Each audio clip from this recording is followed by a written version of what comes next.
እንደ ገብስ እንጎቻም ከሰውን በሚወጣ ፋንድያ አለ። ከሰው የሚወጣው ፋንድያ ምን ይባላል? መለስልን። ከሰው የሚወጣ ፋንድያ ምንድን ነው? ታዜ ወይ ከሰው የሚወጣው ፋንድያ ምን ይባላል? ለምንድን ነው የማሰማው? ቆይ ይሄን ላንብብልህ። ያው ሰማይ ትክክለኛ መጽሐፍ ቅዱስ ይሄ የተከፈተው መጀመሪያ ጨርስና ወደ አንተ መጽሐፍ እንመጣለን። እኔ እንኳን አንሄድም አላልኩህም። ተረጋጋ። እሱንም እኮ ከሰው በሚወጣ ፋንድያ ይላል። ከሰው የሚወጣ ፋንድያ ምንድን ነው? እሱን እኮ እንደ ኩበት እኮ ነው የምትጋግርበት፣ እንደ እሳት ነው የምትጠቀመው። ገብቶሃል? ተረዳው። ኩበት እኮ እንስሳት ነው። ቆይ አንዴ፣ ከሰው የሚወጣ ፋንድያ ለእግዚአብሔር ከሰው የሚወጣው ፋንድያ ምን ይባላል? አንዴ መልሰው።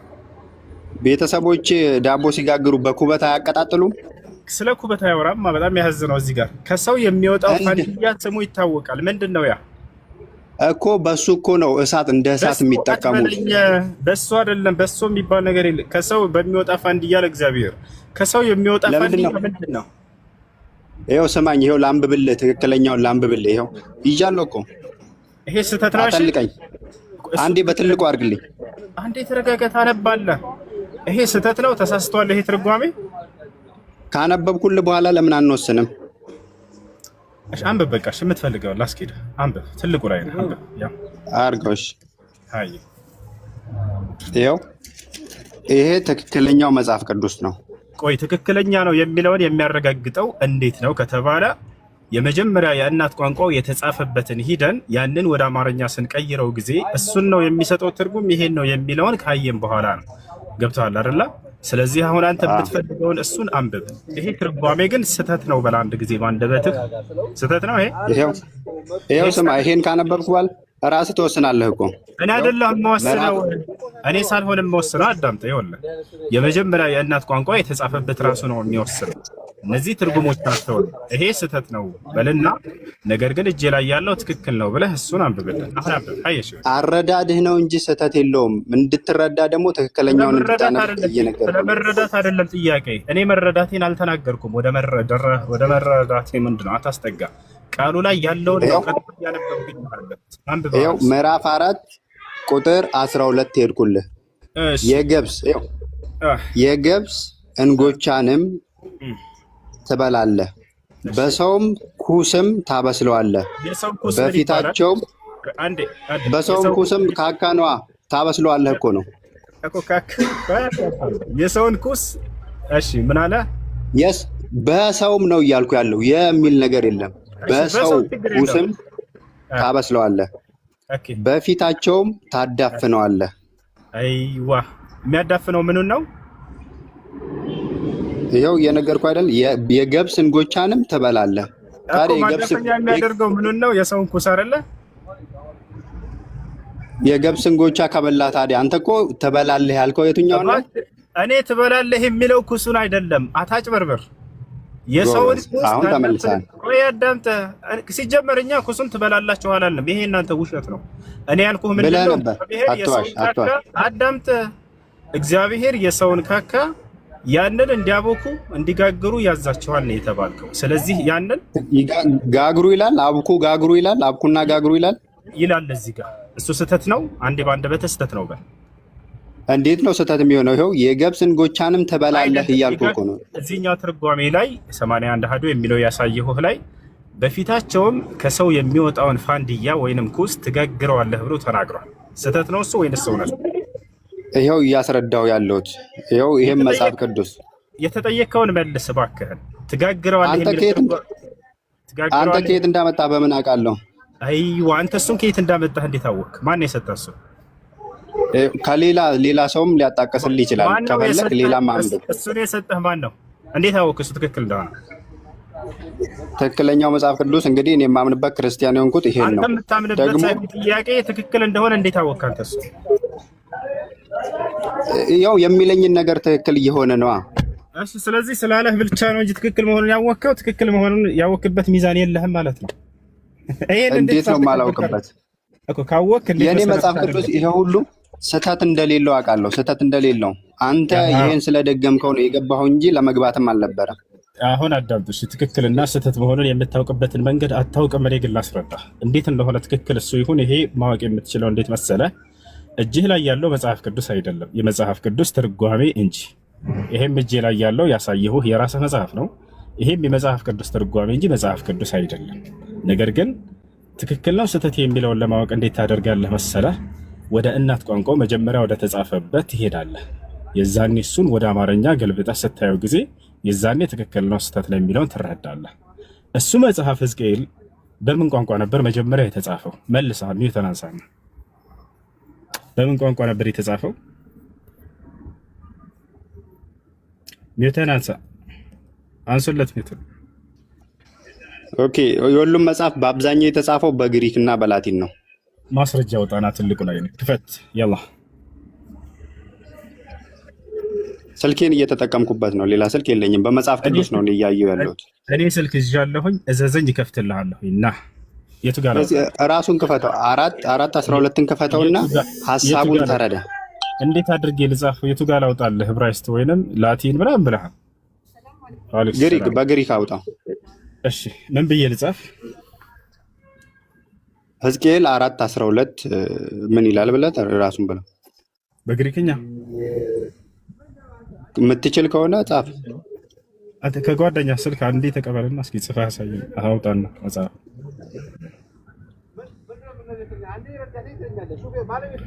አንድ ከጓደኛ ዞር በልና፣ መቼም ብቻህን አይደለም ዓለም ላይ እየኖርክ ያለው።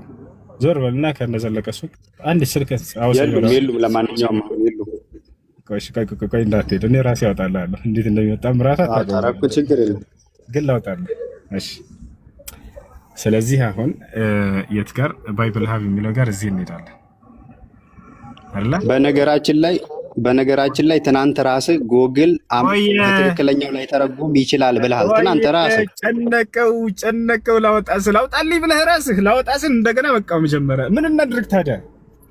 የሚያስጨንቅ ነገር የለም። ራስህ ከምላስህ ብለሃል አላልክም? ትናንት ቁርአንን ስንተረጉም እሺ አንተ ራስህ አውጣ። እሺ ወደ እኔ አታስጠጋሽ። ና ራስህ አውጣ እንዳሳየን ብለሃል አላልክም? ጎግል ስትተረጉም ራስህ ብለህ እኔ ጎግል አይደለም። ይኸውልህ አዳምጠህ የገዛ መጽሐፍህን ነው በዕብራይስጡም ማውጣልህ፣ ሌላ አይደለም። እንደዛ ከሆነ አውጣ። በጎግል ልትተረጉም መስሎኝ ነው። አውጣ። ለእኔ አልተረጉምም። አንተ ራስህ ለምታወጣው በኋላም ስለምታስተባብል ራስህ ነው የምታወጣው። ሂድና ስልክ ይዘህ አውጣ። ስልክ ይዘህ ትክክለኛውን እኮ አሳይቻለሁ እኔ። እሱ ትክክለኛ መሆኑን እንዴት አወቅ? እንዴ የምማርበት ህይወቴ እኮ ነው። እንዴ አንድም ስህተት የሌለበትን ለዚህ እኮ ነው የማምንበት እኔ እኮ። ማስረጃ ትክክል ለመሆኑ እሱ ትርጓሜ ማስረጃ ምንድን ነው? ቁርአን ማስረጃ ምንድን ነው? አሁን ወደ ቁርአን መጣ። እሱ ትክክለኛ ትርጓሜ አንዴ ትክክለኛ ትርጓሜ እንደሆነ እሱ ማስረጃ ምንድን ነው? ትርጓሜ በነቢያት የተነገረው መፈጸሙን አይደለም። እሱ አማርኛ ትርጉም ነው። እባክህ የምጠይቅህና አዳምጥ። ይኸውልህ እሱ ትርጉም ነው አይደለ? መጽሐፉ የመጽሐፍ ቅዱስ ትርጉም ነው ብለህ ነው የምታምነው አይደለ? እሱ እንጂ መጽሐፍ ቅዱስ አይደለም። አዎ እንደሱ ከሆነ ትክክለኛ ትርጓሜ መሆኑን እሱ ላይ የተቀመጠልህ እንዴት አወቅ? በርካታ ትርጓሜ እያሳየሁህ ነው። ሁሉም የተለያዩ ትርጓሜዎች ነው መጽሐፍ ቅዱስ። ያለ ምክንያት አልገባውም። ስልኬን እየተጠቀምኩበት ስለሆነ ነው እንጂ በግሪክ ሰምቼ ነው የመጣሁት። አይቼ ነው የመጣሁት። በቃ እንደሱ ታደርጋለህ። አሁን ምን ታደርግ? ሲጀምር በግሪክ አይደለም ብሉይ ኪዳን የተጻፈው በግሪክ አይቼ ነው የመጣሁት አለ። ግሪክ እንደሚያውቅ ሰው ደግሞ ሊያጫውተዋል። ተረጉማለሁ፣ ችግር የለውም። እኔ በአንተ እንደ ቁርአን ብቻ አረብኛ ብቻ አይደለም እና አንተ ዕብራይስጥ ከቻልክ በቃ ላውጣለሽ። እኔ እንዳንተ ቁርአን ብቻ አይደለም የምችለው አለ። ግሪክም እችላለሁ ብሏል። በአላህ ስም ላለሁ አሁን ግሪክኛ ላወጣለት ነው። እያነበበ ሊተረጉም አድርገው ነው። ቆይ ላወጣለት። ግሪኩን በእንግሊዘኛ ጊዜው እኮ የቴክኖሎጂ ነው እኮ ና አያችሁት አይደለ? ላወጣ ስል እንደገና ይጨንቀዋል። ምንም አታስመስል እኮ ግሪከኛውን ላውጣለህ። እሺ ትተረጉምልናለህ? ወደ እንግሊዘኛ ተርጉሞ ከእንግሊዘኛ ደግሞ ወደ አማርኛ እንተረጉመው። ግን አታውቅም አላውቅም በላ አንዴ ከፍ አድርገህ ድምፅህን እንተረጉማለን። እንዴት ነው የማንተረጉመው? ግሪከኛ አላውቅም በል አንተ። ግሪከኛውን ላውጣለህ። አዳምጥ። ግሪከኛው ተከታይ እኮ አይደለሁም እኔ። ጎበዝ፣ ብርሃን ተከታይ ነህ። ጎበዝ ልጅ፣ ሰው ልጅ እያወራህ አሁን ምን ታደርጋለህ? ግሪከኛ አላውቅም በል አንድ ጊዜ ድምፅህን ከፍ አድርግ። አረብኛ ነው የማላውቀው እኔ። ኦኬ ግሪከኛ ያውቃል ማለት ነው። አሁን ልከፍትለት ነው በቃ። አሁን ወደ ቶፒኩ አሁን ማናደድ ምናምኑን ተውና ማናደድ አይደለም። ቀጥታ አረብኛ ህይወት ነው ነው የማላውቀው ከስላሉት ብለሃል እና ግሪከኛ ላወጣልህ ነው። ስለዚህ እሱ እንድታነብልን ነው። ያው ላወጣልህ ነው። ትልቁ ላይ ነኝ። እሺ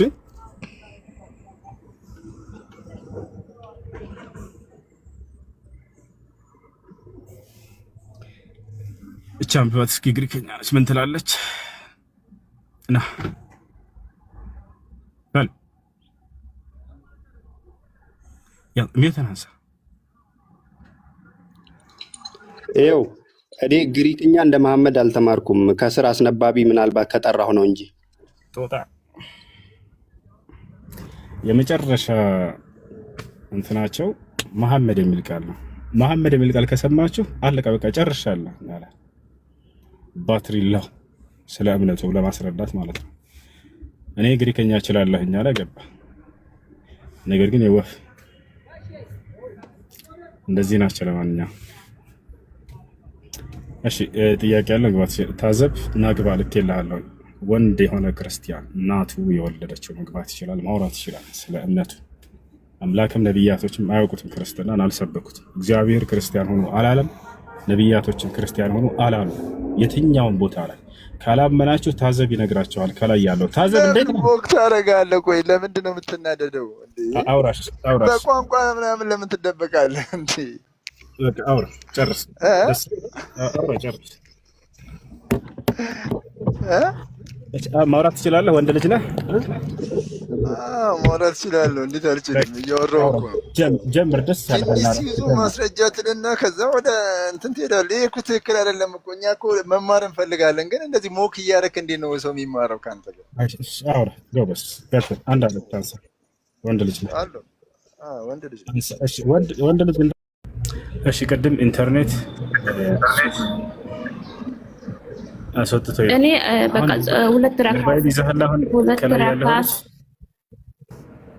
ታዚ ሞባይል ይዘሃል ወይ? አቤት ሞባይል ይዘሃል ታወጣለህ። አሁን እሱን ጨርሰናል። አሁን በሌላ ጥያቄ ነው የገባሁት። እሱን እኮ ተስማምተናል። በምንድን ነው የተስማማነው? ሁሉንም ነገር ካሳየውክ በኋላ አንተም ሳታስረዳኝ አስወጣከኝ። ለራስህም ወጣክ። ኔቱ ነው ያስወጣኝ። ሁላቸውም እያዩ ነበረ። አላስወጣሁም። አንደኛ እሱ ነው አትዋሽ። ሁለተኛ አይ ከዛ ቀድሞ ነው የወጣሁኝ። በኋላ አልከሆነም ዋሽ። ቆይ አዳምጥ። በምን ላይ ነበር እያወራን የነበረው? ይሄን ትርጓሜ አልቀበልም አልክ። ያንተ እኔ መጽሐፌን ነው የምቀበለው አልክና ትክክለኛው ትርጓሜ የትኛው እንደሆነ ለማረጋገጥ የግሪኩ ላይ ነው ማየት የምንችለው በሚለው ተስማማንና አውጣ ስለ ስልክ የለኝም አልክ። ፈረስና አላስታውስ በዚያ ነው። ስለዚህ አሁን ስልክ ይዘሃል፣ የግሪኩን አውጥተህ ማሳየት ትችላለህ ወይንስ እኔ ላውጣለህ? እኔ የምጠቀመው በአንድ ስልክ ነው። ራስ አውጣውና ራስ ሀሳቡን ተረዳ። በቃ እንደሱ ከሆነ ስለዚህ ትክክለኛው ትርጓሜ እዚህ ያለው ነው ወይንስ እሱ ላይ ያለውን የሚለውን እንየው ማለት ነው። ወደ ዋናው መጽሐፍ ቅዱስ ወይንም መጀመሪያ ወደ ተጻፈበት ሂደን ወደ አማርኛ ቀይረን። ስለዚህ እዚህ ጋር ያለው ምን ይላል? ጋግር ይላል አይደል? ታዚ ምኑን ነው ጋግር የሚለው? ከሰው የሚወጣውን ምን ፋንድያ ወይንም ካካ ጋግር ይላል። እዚህ ጋር ጋግር ትጋግረዋለህ በፊታቸው እያለ ይናገራል። እሱን አይደለም፣ እንደ ገብስ እንጎቻም ትሰራለህ ነው። ከሰው የሚወጣውንም ፋንድያ በፊታቸው ትጋግረዋለህ ይላል። በፋንድያ ነው። በና ይለያል። በፋንድያ ትጋግረዋለህ። እንደ እሳት ነው የምትጠቀመው ማለት ነው። በማለት እሳት ነው። አሁን ጥያቄው ምንድን ነው? ትጋግረዋለህ የሚለውን ትክክለኛው ወይንስ አይደለም ነው? እንደ ገብስ በሚሰራ እንጎቻ ትጋግራለህ። ከምን? ከገብስ እንጎቻ አይደለም። እንጀራውን ትጋግረዋለህ አይደለም ያለው። እሱን ሳይሆን ቀጣዩ ላይ ያለው ላይ ነው። ትጋግራለህ እያለ ያለው እሱን አይደለም። እንደ ገብስ እንጎቻ ካለ በኋላ ትጋግረዋለህ ሳይሆን ትበለዋለህ ነው እሱ ነው የሚለው። እሱ አይደለም ጥያቄ። ግን ቅድም ሳሳየህ ትጋግረዋለህ ይላል ስለህ ጊዜ አይ ትጋግረዋለህ የሚለው እሱ ያንተ ነው፣ ስህተት ነው አልከኝ። እኔ ጋር ግን ያለው እንደዛ ይልም አልክ። ስለዚህ አሁን ምን እናደርጋለን? ወደ መጀመሪያው ወደ ግሪኩ ጋር እንሂድና ወይንም ወደ ዕብራይስጥ ጋር ሂደን ትጋግረዋለህ ነው የሚለው ያለው ወይንስ አንተ ጋር ያለው ነው የሚለውን እናመሳክር። ምን ይመስላል? የመጀመሪያውን ግሪኩን አውጣው በዚህ እኔ ያስኩትን ካላመንክ። ስለዚህ ትክክለኛ ትጋግረዋለህ የሚለው በነገራችን ላይ ልከፍት ነው ዝግጁ ነው። ስለዚህ ትጋግረዋለህ የሚለው ነው ትክክለኛ ወይንስ አይደለም? አንተ ጋር ያለው ነው ትክክለኛ? እኔ ጋር ያለው ትክክለኛ ነኝ፣ እርግጠኛ ነኝ። ስለዚህ ደግሞ አንድ ነገር ተረዳ ወይ በኋላ ታስረዳናለህ። ስለዚህ አይ ከመግባታችን በፊት መነጋገር ያለብን። አይ አትናደር፣ ስሜታዊም አትሁን፣ እንስማማ። ስሜታዊ የሚለውን ቀልቶ አሁን ወደ ማስረጃው ለመሄድ ነው፣ ሌላ አይደለም። ስለዚህ እኔ ጋር ስሜታዊ ሆነ ስላስወጣኸኝ ነው። አላስወጣሁህም። ማስወጣት አይደለም። ቲክቶክ አዲስ ከፍተህ ከሆነ የሰጡ አስወጥቼ ሳይሆን እኔ ዘግቶብኝ ነው ያወጣሁት፣ አስወጥቼ አይደለም። እሺ ስለዚህ አሁን ጋር የሚለው ምንድን ነው? አላስወጣሁም። አዳምጥህ ጋግር ነው የሚለው ላሳየህ ና። አሁን የግሪኩን ልክፈትልህ አይደለ? ወደ ግሪኩ ነው ሄደው መረዳት ያለብህ ሐሳቡ አንደኛ በየዘመኑ ያለ ቋንቋ የአፋችን መናገር። አሁን ለምሳሌ እኔ እናንተ በዚህ ሰዓት የምናወራው አማርኛና ጥንት የነበረው አማርኛ አነጋገሩ ሊለያይ ይችላል። አሁን አያሽ ላሳየው ነው ሐሳቡ ሁሉም ተመሳሳይ ነው። ጋግር ይላል አይልም ብለሃል አንተ። ይሄንን ቆይ አንድ ጊዜ ላሳየህ። አነበብኩልህ እኮ ትክክለኛው እሱ ነው። የመጀመሪያው ነው። የግሪኩን አውጣው። በቃ የግሪኩን ላውጣልህ። የግሪኩ ላይ ጋግር የሚል ካለ ተሳስተሃል ማለት ነው። አንተ መጽሐፍህ ተሳስተዋል ማለት ነው አይደለ? ስለዚህ አሁን ላወጣልህ ነው። እንደውም ለምን አንድ ክርስቲያን ገብቶ ያወጣለትም? እሱ ማውጣት ካልቻለ ክርስቲያን ካለ አንድ ቁጥር ይጻፍ። አሁንም ይሄንን አንተ ነህ የጻፍከው እንዳትለኝ። ቅድም 81 ሀሮ ብዬ ሳሳየው አንተ ብትሆንስ የጻፍከው አለኝ። ይሄን መጽሐፍ አሳይቼው ልጆች አንተ ብትሆንስ አለ።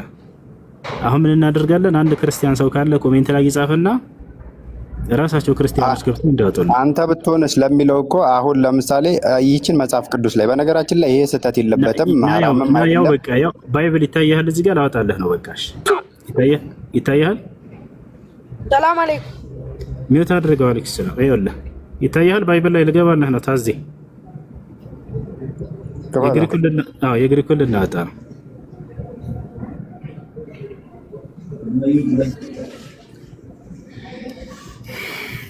ያው እሺ ሕዝቅኤል ስንት ነበር ንገረኝ?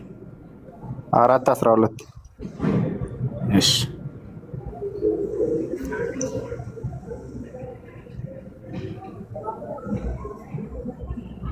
ያው ሕዝቅኤል እና በነገራችን ላይ ይሄን ከጨረስን በኋላ ከማስወጣት በፊት አሁን አዳምጥና 4 ስንት ነው ያልከው?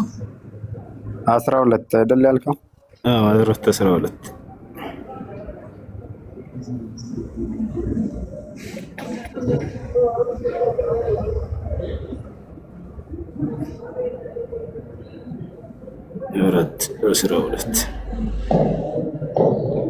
አንዲ ቆይስኪ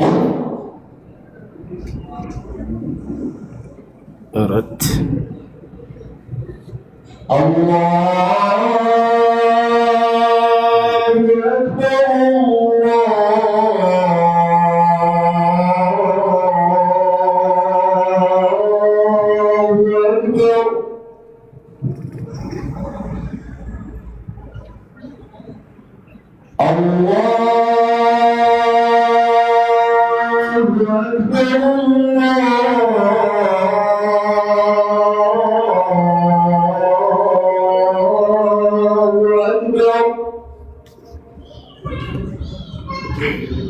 አንድ አዛሪ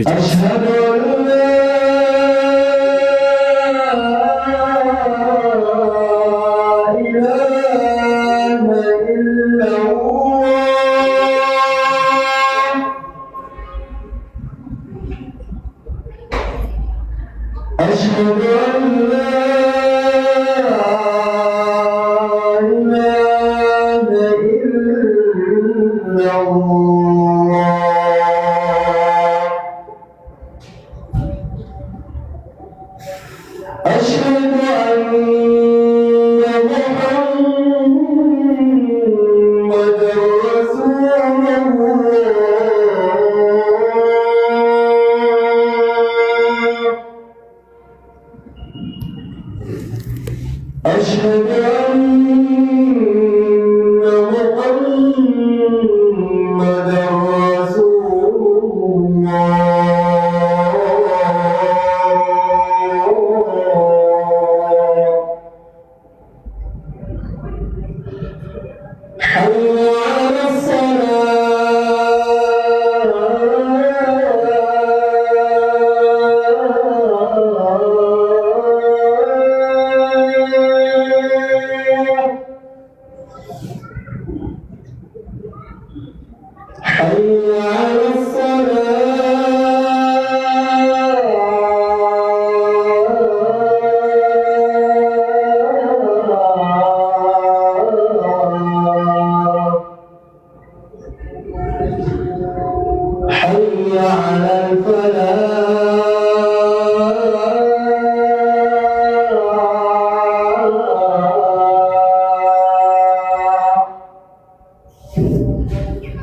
ይሰማል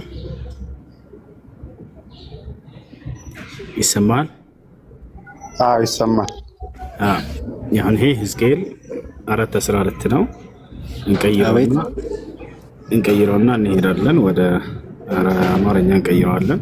ሕዝቅኤል 4:12 እዚህ ጋር ቀጥታ ሂብሩ ይላል። ሂብሩ ላይ እንገባለን። ለመሆኑ ጋግር ነው የሚለው ወይንስ ምንድነው የሚለው እንመለከታለን። ወደ አማርኛ እንቀይረው። ሕዝቅኤል 4:12 ወደ ትይዩ ዕብራይስጥ ሂድ ይላል። ይታያል አይደል? ያ ነው ያው ጋግር ነው የሚለው ቃል በቃል ጋግር ጋግር። አዎ እዚያ ቦታ ላይ ትጋግረዋለህ የሚለው የለም ብለህን ነበር አይደለ? አንተ መጽሐፍ ላይ ስለሌለ እሱ ቃል እኮ የገብስን ጎቻ እኮ ጋግር የሚል ነገር የለም። የገብስን ጎቻማ ትበለዋለህ ነው የሚለው። እሱን እኮ አይደለም። ከሰው የሚወጣውን ፋንድያ ጋግር ነው የሚለው ቃል በቃል ያው። በምንድን ነው ጋግር ያለው? በምንድን ነው ጋግር ያለው? በሰው ፋንድያ በካካህ ማለት ነው። እሺ እሳት የምትጠቀመው ምንድን ነው? አሁን ተስማማን አይደለ? ስለዚህ ጋግር ነው የሚለው ቃል አይደለ? ምን እያልኩ እኮ ነው። አየህ፣ የሰው ፋንድያ በሰው ፋንድያ ጋግር። በሰው ፋንድያ ጋግር። ታዲያ ይሄ ምንድን ነው ታዲያ? በምንድን ነው የምታበስለው? አመነ በቃ በሰው ጋግር የሚል የለም። ዋናው ላይ ግሪኩ ላይ ብለህን ነበር፣ እሱ ነው ያለው። ስለዚህ አንተ መጽሐፍ ነው እንዴ? ይሄው እዚህም እኮ በሰው ኩስም ታበስለዋለህ ይላል እኮ። ይሄ እኮ ያነበብኩልህ እኮ ነው የለም ስትለንና ስትወክብ ነበርና። ስለዚህ እንጎቻ ሳይጋገር ይበላል እንዴ? ቆይ ሳይጋገር ይበላል እንዴ እንጎቻ? አመነ በቃ አመነ። አይ እንጎቻ ሳይጋገር ይበላል። አሁን ስለ እንጎቻ ሳይሆን ስለ ሰው ፋንድያ ነው ያወራን ያለ ነው። በሰው ፋንድያ ትጋግረዋለህ መረዳት ያለበት። ስለዚህ የሰው ኩስ ምጣድ ላይ ተደርጎ እሱ አይጋገርም፣ ይጋገርበታል እንጂ። በዚህ ተስማማና? አዎ አቀድም ነበር ያልክ። ቆይ አትቀይስ። ትጋግረዋለህ የሚለው የለም። የኔ ነው እውነተኛው፣ እጅ ላይ ያለው መጽሐፍ ነው። እዚህ ላይ ትጋግረዋለህ የሚለው የለም። እሱ ላይ ትጋግረዋለህ ያልከው ያሳየኸኝ አንተ ጽፈኸውስ ቢሆን ተሳስተሃል ስትለን ነበር። ግን አንተ እጅህ ላይ ያለው መጽሐፍ ነው ስህተቱ፣ ቀደህ ጣለው እሱ። እሺ አየህ፣ እኔ አሁን ሰው ይታዘባል። ቅድም ታቦከዋለህ፣ ትጋግራለህ ሰው ይታዘባል ይላል እንደ ሂድና አሳየኝ። ትጋግረዋለህ የሚል የለም። ሰው ይታዘባል። በታዘበህ እኮ አንተ በምንድን ነው የምትጋግረው? እየነገርኩህ እኮ ተረዳሁ እኮ። አትቀይስም፣ ወዴትም አትቀይስም። ትጋግረዋለህ የሚጋገረው ምንድን ነው? እንጎቻ አይደል? የአንተ አባባል እኮ አጣጥለህ የግሪኩ ላይ ያለው ትጋግረዋለህ የሚለው ስህተት ነው ብለህን ነበር አይደለ ቅድም? አሁንም እኮ ቢሆን ኩሱ አይደለም የሚጋገረው፣ መጋገሪያው ነው። ጥያቄው ትጋግረዋለህ የሚለው ቃል ላይ ነው። ትጋግረዋለህ የሚለው ትርጓሜ የለም ብለህን ነበር። ምንድን ነው የሚጋገረው? አትቀይስም፣ ወዴትም። ትጋግረዋለህ የሚለው ቃል ስህተት ነው። አንተ እኮ ነው የማትቀይሰው። ምንድን ነው የሚጋገረው? በቃ ምንም ማድረግ አይቻልም። እሺ በቃ ይሄን ሰው በሚታዘብ ወይም በሚረዳ ሁሉም ይረዳና ይሄ ሃይማኖትም እንትን አይሆንም። ሁለተኛ ጥያቄ ልሂድ። ሁለተኛ ጥያቄ ምንድን ነው? ባለፈው ላይቭ ላይ ማለት ነው የሆነች ሴት ገብታ አብዲ ብሎ ስም ማውጣት ወይ ብላ ስትጠይቀህ አንተ ደግሞ አብዲ ተብሎ ስም አይወጣም ማለት። በኦሮምኛ ደግሞ ምናልባት ኦሮምኛ የምትችል ከሆነ አብዲ ጀቹን ተስፋ እንደማለት ነው። ወደፊት አብዲ ተስፋ፣ የኦሮሞ ሰው ስም ቢያወጣ አይሆንም ማለት ነው። እንዳንተ እንደ ቁርአናችሁ ወይ ደግሞ እንዳንተ አስተሳሰብ አብዲ የሚል ሙስሊም አይኖርም እያልከኝ ነው። አሁን ምንድነው አሁን አንተ የሚጠቅመህ? አንደኛ አብዲ የአረበኛ ቃል ነው። በአረበኛ አብዲ ከዚህ አንጻር ነው የተከለከለው። አብዲ ማለት ባሪያዬ ማለት ነው። ማስረጃ ሳየኝ እሱ ስም እንደማይፈቀድ ካልክ አሳያለሁ፣ ችግር የለውም። እኛ ሙስሊሞች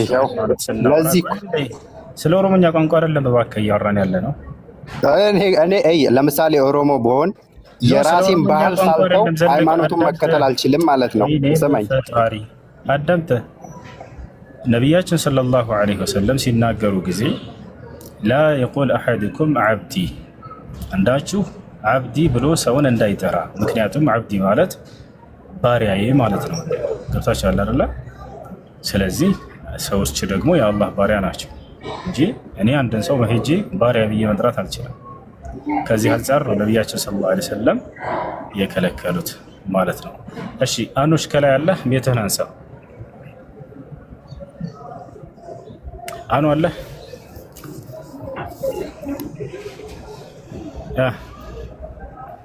አኑ የለህም። ስለዚህ ሁሱ አብዲ ማለት አይቻልም እያልክ ነው። ባሪያዬ ብሎ ሰዎችን መጥራት ስለሆነ ትርጓሜው አይቻልም። አየህ፣ በአረብኛ አእምሯችሁ ታስሯል ማለት ነው። አብዲ ማለት በኦሮሞ የምትችል ከሆነ አንዴ እስከ መቼ ነው መሀይምነታቸውን ለሰው ግልጽ የምታደርጉት? መሀይምነት እንትናቸው ታስሯል ማለት ነው። ስድቡን ተው፣ ስድብ ተው፣ ሰው ይታዘባል። አንተ ምስኪን ነህ። ቆይ አንዴ ቤት አድርጎ አለው። ሰላም። እሺ አለው። አይሰማም? ይሰማል። እሺ አይሰማም? ይሰማል።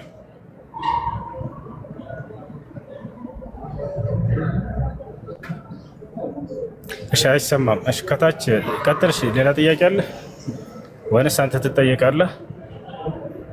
ትመለሳለህ? ክርስትና መልሳለሁ። አይሰማም? አይሰማም። አንዱ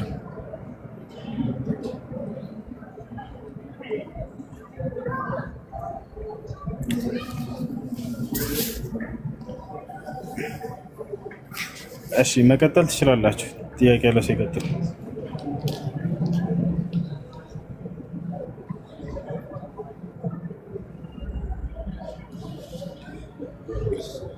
ጥያቄ ያላችሁ? ሰላም አለይኩም። ወአለይኩም ሰላም። እንዴት ነህ? ደህና ነኝ አልሐምዱሊላህ። እንትን ጥያቄ ነበረኝ። አንዱ ኢቃም ማድረግ ረስተህ ከሰገድክ ችግር አለው? ችግር የለም፣ ሶላቱ አይበላሽ። ነገር ግን ኢቃም አድርገህ በተሰግድ በላጭ ነበር። እና ሌላ ደግሞ ዘካ ከምን ላይ ነው ወጣው እና በምን ያህል ለምሳሌ ያህል ከመኪና ምናምን ላይ ይወጣል? ከመኪና ዘካ አለበት። መኪና አንደኛ ለመሸጥና ለማትረፍ የተቀመጠ መኪና ከሆነ የዛኔ ዘካ አለበት። ሁለተኛ ደግሞ የስራ መኪና ከሆነ ያ ማለት የሚሰራ ከሆነ ሰርቶ የሚያመጣው ተቀምጦ ለዘካ የሚጠራቀም ለዘካ የሚሞላ ከሆነ ዘካ አለበት።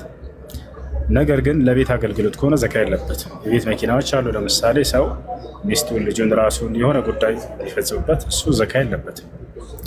እንዲሁም ደግሞ ይቅርታ ማሁራ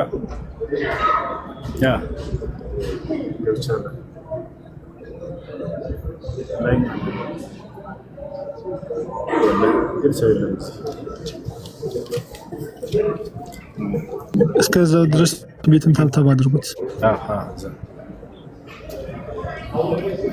እሺ እና ያ ነው ለመሸጥና ለማትረፍ የተቀመጠ መኪና ከሆነ ዘካ አለበት።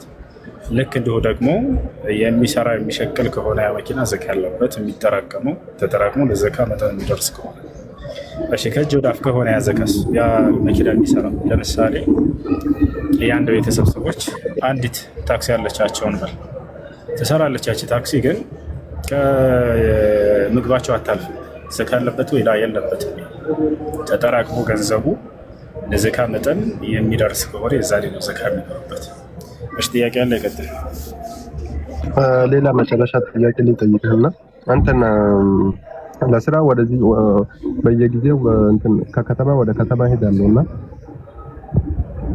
እና ከከተማ ወደ ከተማ እንትን የፍጡር ሰዓት እንትን ይለያያል ወይ? የአስር ደቂቃ ልዩነት ምናምን ይኖረዋል? እሺ ጾም በያዝክበት አካባቢ ነው ጾም የምታፈጥረው በዚያ ቀን። በሚቀጥለው ቀን ደግሞ በዚያኛው ከተማ በምታርፍ ጊዜ ከዚያ ጾምን በምትይዝበት ደግሞ ትጀምራለህ እንጂ በደረስኩበት አይደለም።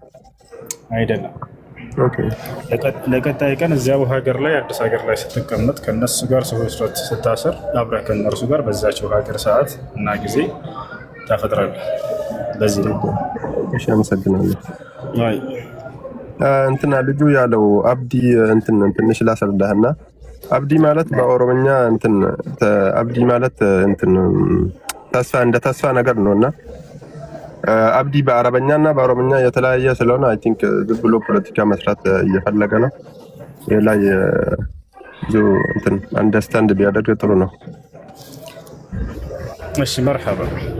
አብዲ ማለት እንደ አረበኛ ቋንቋ ባሪያ ማለት ነው። ነቢያችን ሰለላሁ ዐለይሂ ወሰለም ይሄ ስም አይቻልም ወይንም በዚህ አትጠራሩ ያሉት ከዚህ አንጻር ነው። ምክንያቱም አብዲ ማለት ባሪያ ስለሆነ ይሄ ነገር አብዲ የሆናቸው እያልሽ የጻፍሽ ነው። ታዜ ኮሜንት ላይ ኢየሱስ ክርስቶስ አብድ ነው፣ ባሪያ ነው እንደ መጽሐፍ ቅዱስ። ማርያም ባሪያ ነች፣ አንተ ባሪያ ነህ። ላሳየ መጽሐፍ ቅዱስ ላይ ማስረጃ ከፍቼ እየሰደቡኝ ነው። የሰደበ የለም። ባሪያ ተብሎ መጽሐፍ ቅዱስ ላይ ኢየሱስም አንተም ማርያምም ሁላችሁም ተገልጻችኋል። ላሳየህ ማስረጃ።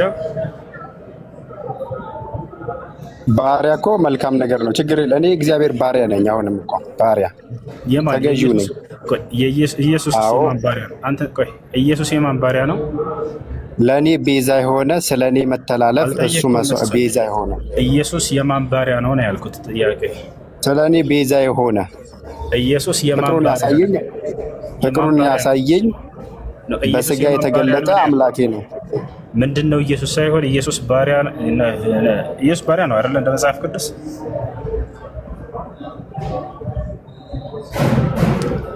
ባሪያ ነው አይደለም? አሁን ማለት የፈለግከውን በልና ያው ካላመንክ እኮ ምንም ብነግርህም አታምንም። መልስ የለህም ባትፈልገውም መልሱ እኔ ግን ላሳየህ። ኢየሱስ ክርስቶስ ባሪያ ነው አይደለ? በይንስ ባሪያ አይደለም? ሊነክስ አይደለም የመጣው ቤዛ ሊሆን ነው። ጥያቄው ቤዛ ደግሞ ስለ ሰዎች። አሁን ስለ አብዲ ወደ አብዲ ተመለስ። አብዲውን ጨርስ። ኢየሱስ ቆይ አንዴ መልስ እንጂ ኢየሱስ ባሪያ ነው ወይንስ አይደለም? እንደ መጽሐፍ ቅዱስ ኢየሱስ የጌቶች ጌታ ነው። ያንተም ፈጣሪ ነው። ቆይ የመሐመድ ፈጣሪ ነው። ምንም ማድረግ አይቻልም። ከዚህ በኋላ እዚህ ቤት አትገባም። በጣም አዝናለሁ። ይሄ ለብዙ ጊዜ ሁለተኛ ነው ሶስተኛ ጊዜ ነው። ልክ መልስ ሲያጣ ሙሐመድ ብሎ እርሳቸውን መሳደብ ትጀምራላችሁ። የእንዲህ አይነት ልጆች እውነትን እንደማይፈልጉ ገብቷቸዋል። እውነትን መረዳት እኮ ሽንፈት እኮ አይደለም። አዎ ባሪያ ነው ብትል ምንድን ነው የሚጎልብህ? መጽሐፍህ ላይ ነው ያለው። ኢሳይያስ 42:1 ላይ እነሆ ደግፌ የያዝኩት ባሪያዬ ይለዋል ኢየሱስ ክርስቶስ። ነፍሴ ደስ የተሰኘችበት ምርጤ ይለዋል። ባሪያ የሚለው መጽሐፍ ቅዱስ ነው። ይህን ያነሳሁት እኔ ዝም ብዬ እንትን ብዬ አይደለም፣ ግን ባሪያ በሚለው ነገር ለመሳለቅ ስለፈለጋቸው ነው። አይ እሺ፣ ጥያቄ ያለው ክርስቲያን ካለ መቀጠል ይችላል። አይ እኔ ጥያቄ ነበረኝ። እሺ፣ ጥያቄ ምንድን ነው?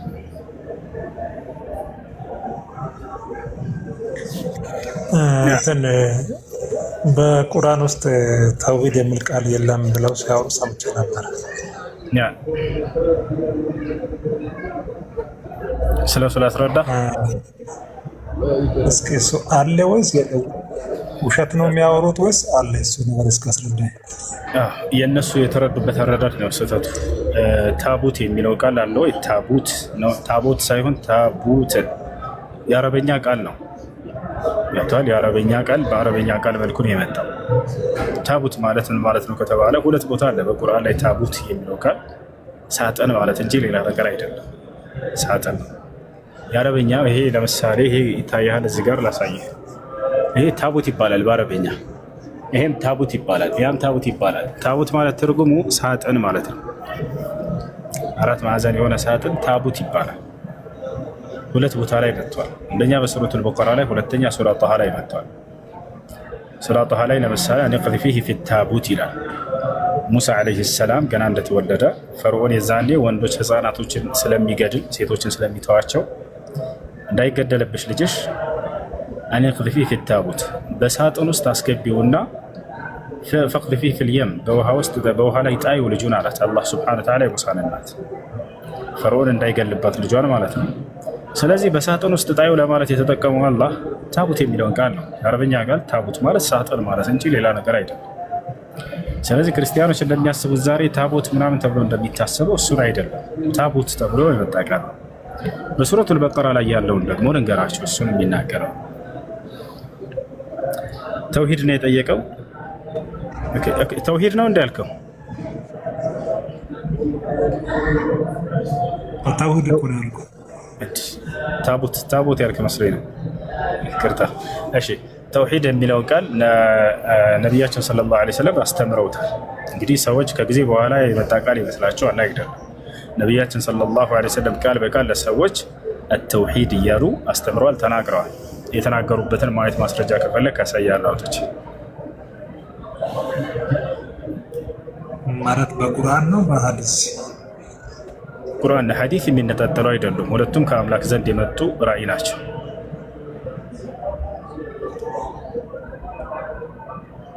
ነቢያችን ሰለላሁ ዐለይሂ ወሰለም ሲናገሩ ኦቲቱል ቁርአን ወሚስለሁ መዐሁ አሉ። ነቢ ሰለላሁ ዐለይሂ ወሰለም ቁርአንን ተሰጠሁኝ ከእርሱም ጋር የእርሱን አምሳያ ተሰጠሁኝ አሉ። ሁለቱም ከአላህ ዘንድ የመጡ ናቸው፣ ቁርአንም ሐዲስ።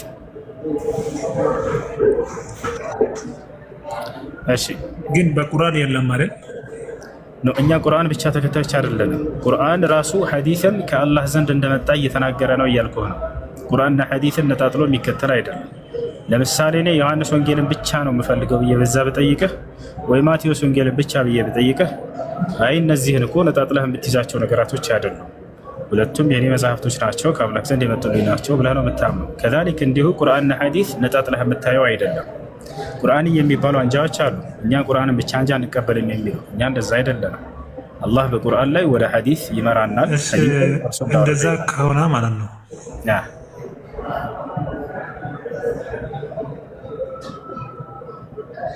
እንደዛ ከሆነ ለምሳሌ አሁን ይሄ በመጽሐፍ ቅዱስ ውስጥ ልጠይቅ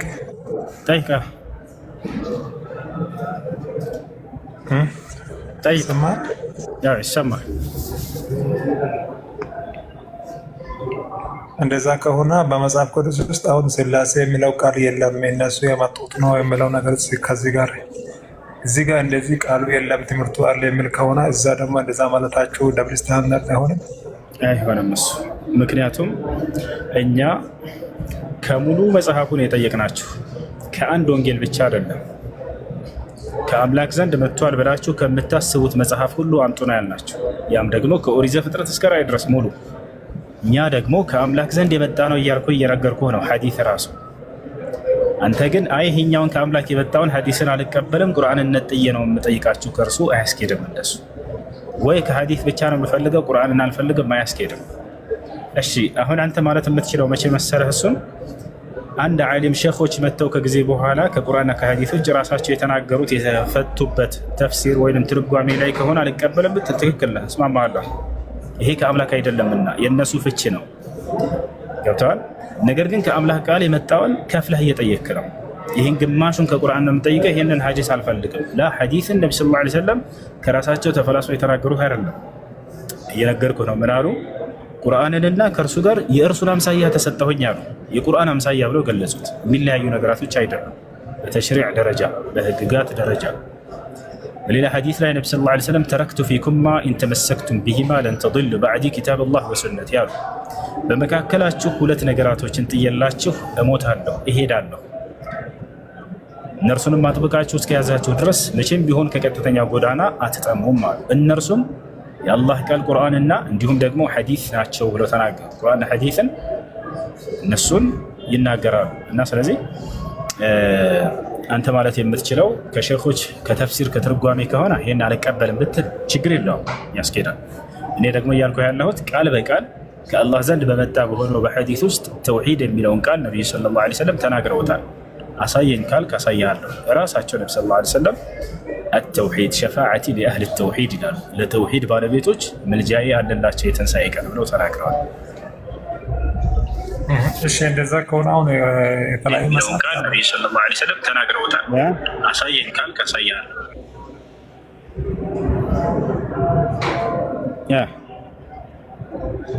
ኢንተራፕት አደረገ። እሺ ቀጥል። ምን አልከኝ? ሰላም አለይኩም ኡስታዝ። ሚያት አድርጌ ቀጥል። ጥያቄህን ጨርስ። አይሽ በቃ እሱን ተውና ሌላ ጥያቄ ልጠይቅሽ። ጠይቅሽ። እስልምና ከመሐመድ በፊት ስለመኖሩ እንትን የተለያዩ መረጃዎችን ሲታቀርብ ከዛ ፊት አይቼ ነበር እና እነዛ ግን የኔ አሁን እነዛ አሁን በመጽሐፍ ቅዱስ ውስጥ ትርጉም ምናምን እያልክ ወደ ምናምን የምትለው ነገር እንኳን ብዙም ግን አሁን መጽሐፍ ቅዱስ ውስጥ ስለመኖሩ አሁን የሚያቀርብካቸው እንትኖች ብዙም ግን ለምንድን ነው በታሪክ ኤቪደንስ የጠፋው? ግን እሱን እስከ አስረዳኝ ማለት እኔ አሁን ሂስትሪ ድሮ ስንማር ጥሩ ጥያቄ ስንማር ጉግል ላይ እስልምና በ610 መጀመሩን የሚያስረዳ እንትን ነው ያለው። እናንተ የምትናገሩትና ታሪክ ለምንድን ነው በተግላብጦሽ የሆነው? ማለት በታሪክ ለምንድን ነው እንደዛ የሆነው? እስልምናን በታሪክ ማረጋገጥ ትችላላችሁ ወይ ነው ባጭሩ። ከቁርአንና ከሐዲስ ውጭ በሆነ በታሪክ መጽሐፍ አይደለ?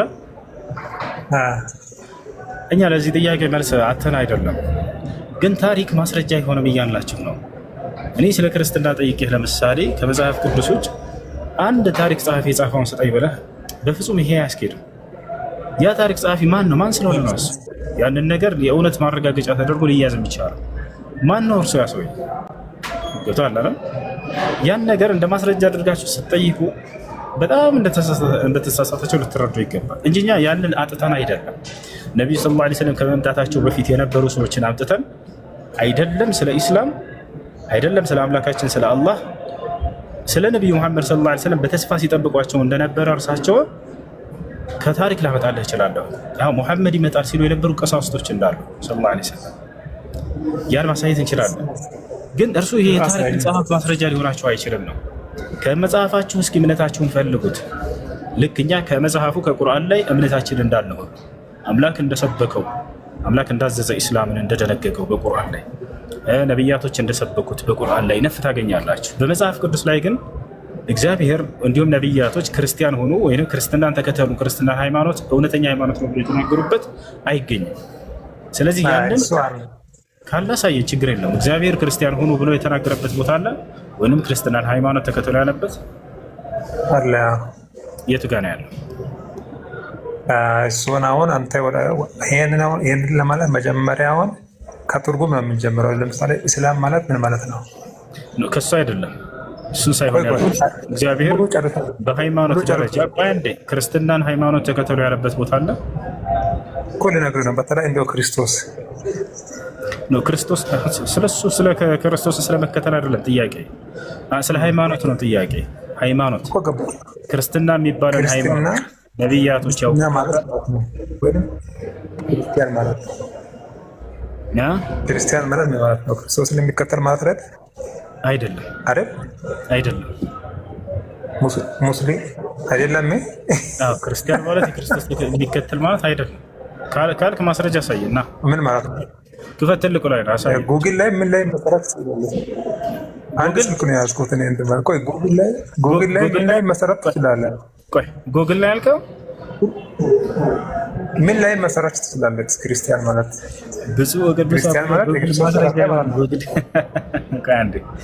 ክርስቶስ ማለት ነው ማለት ነው። እስኪ አንተ ምን የምታስበው? በቃ እኔ ልንገርሽ በቃ ክርስቲያን ማለት ክርስቶስ ተከታይ ማለት ነው።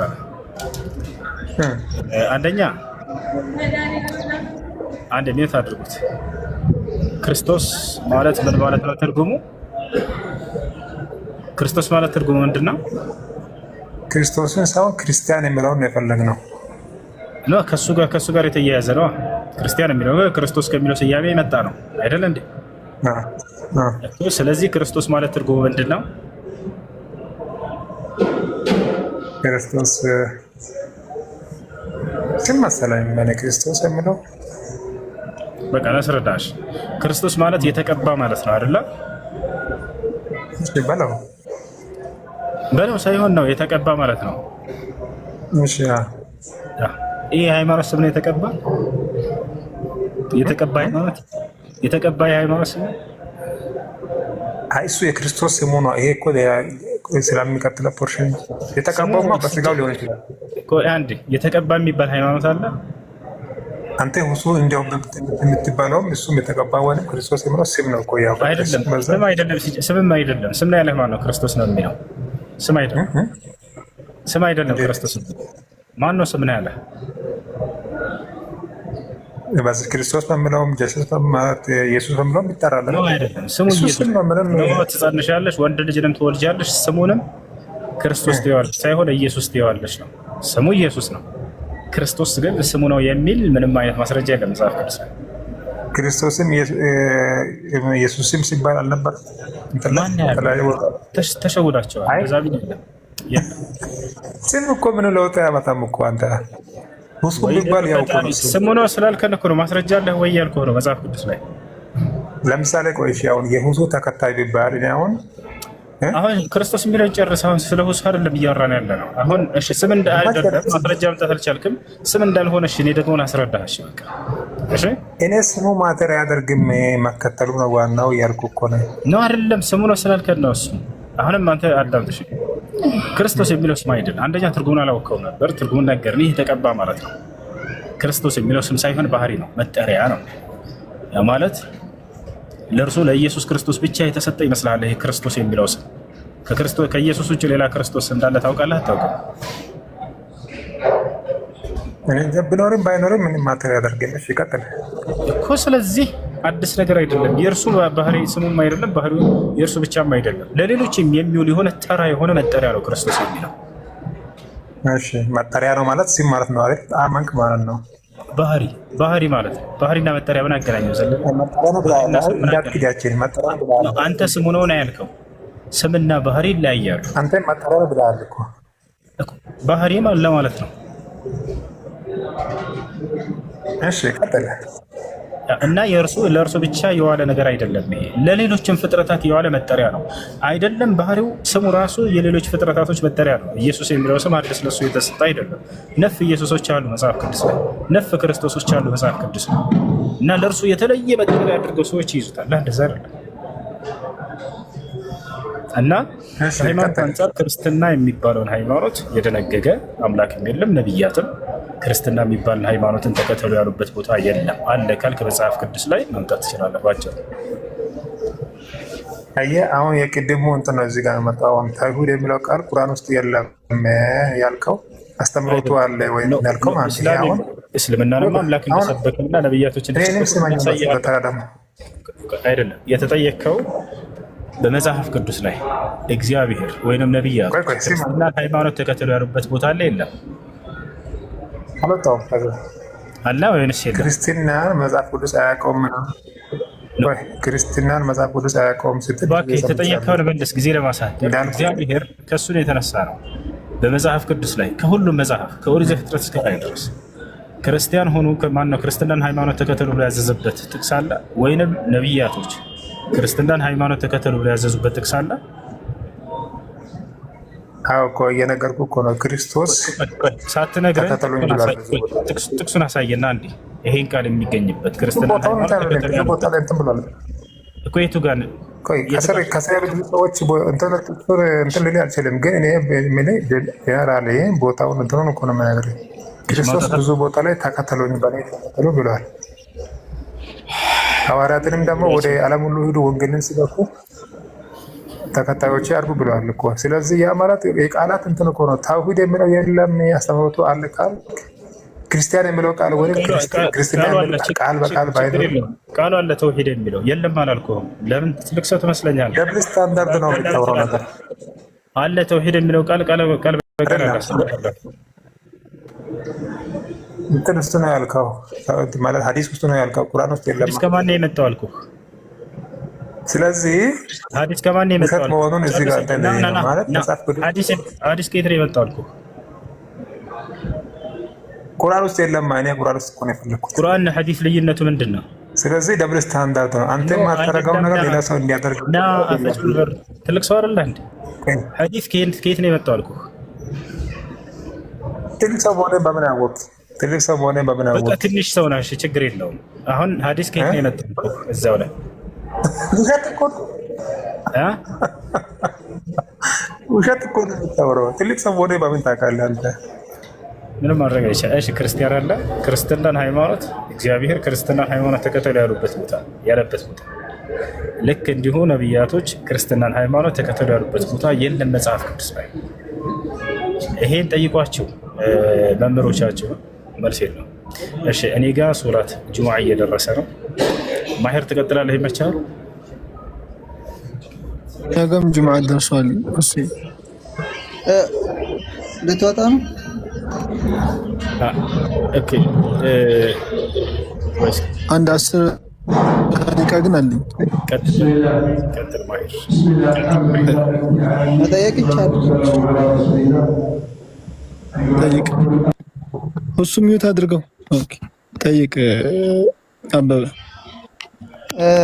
እሺ ምንድን ነው አሁን ለምሳሌ አንተም ትጠየቃለህ። ችግር የለም እጠየቃለሁ። የማውቀውን የማላውቀውን እኔ ለማወቅ ነው እውቀትም ግን አሁን ለምሳሌ ነቢዩ ኢሳ ለምንድን ነው የሱ ለምሳሌ መሐመድ የመምጣቱን ነገር ለምንድን ነው ያልነገረን? ሁለተኛ ደግሞ ትክክለኛ ነቢይ በመሆኑ በምን እናረጋግጥ? የነቢያቶች ሃይማኖት በመሆኑ በምን እንወቅ? ምንድን ያልከኝ? ይቅርታ አልሰማሁም። አሁን ለምሳሌ ሙስሊምና የነቢያቶች የሙሳ የሁሉም ነቢያቶች ሃይማኖት ነው። አዎ ነው። ኢሳ ለምንድን ነው ያላሳወቀን? አሳውቋል። አሳውቋል ደግሞ ለምሳሌ አሳውቋል። ምን ላይ? አሁን ለምሳሌ እንዴት ነው? አሁን ለምሳሌ አንዴ በቃ አሳውቋል። ቁርአን ላይም ባይብል ላይም ቁርአን ላይም አሳውቋል። አልገባኝም ብዬ ከኔ በኋላ አህመድ የሚባል ነብይ ይመጣል ብሎ ቁርአን ላይ አሳውቋል። ባይብል ላይም አሳውቋል። ማየት ፈልጋለህ? አዎ ባቆ ደስ ይለኝ። እሺ ዮሐንስ ወንጌል ምዕራፍ 16 ላይ አጽናኙ ይመጣላችኋል የተባለው ማን ነው? አጽናኙ ከዛ በፊት ግን ይቅርታ፣ አንድ ነብይ ነው ለመባል ከዛ በፊት የሆነ ነብይ ለሱ ትንቢት መናገር አለበት። አዎ ለምሳሌ ለኢሳ መምጣቱ ብዙ ችግር የለም። አንድ ነብይ ነው ለመባል ከሱ በፊት የሆነ ሰው ነብይ ይመጣላችኋል እከሌ የሚባል ብሎ መናገር አለበት። ይሄ መስፈርት ነው፣ ግዴታ መስፈርት ነው። ይሄ እውነትና ውሸት መሆኑን በምን እናረጋግጠኛል? አሁን መስፈርቱ እኮ ነው አበበይ፣ መስፈርቱ አሁን ለምሳሌ አንድ ነብይ ነው ለመባል ከሱ በፊት የነበረ ነብይ ለሱ መናገር አለበት ትንቢት አይደለ? አዎ አሁን ለምሳሌ ይሄ ግዴታ ነው። ለምሳሌ አትበለኝ፣ ይሄ ግዴታ ነው አይደለ? ትንቢት መነገር አለበት። አዎ እሺ። አዎ ለእምባቆም ትንቢት የተናገረለትን አንድ ነብይ ያምጣል።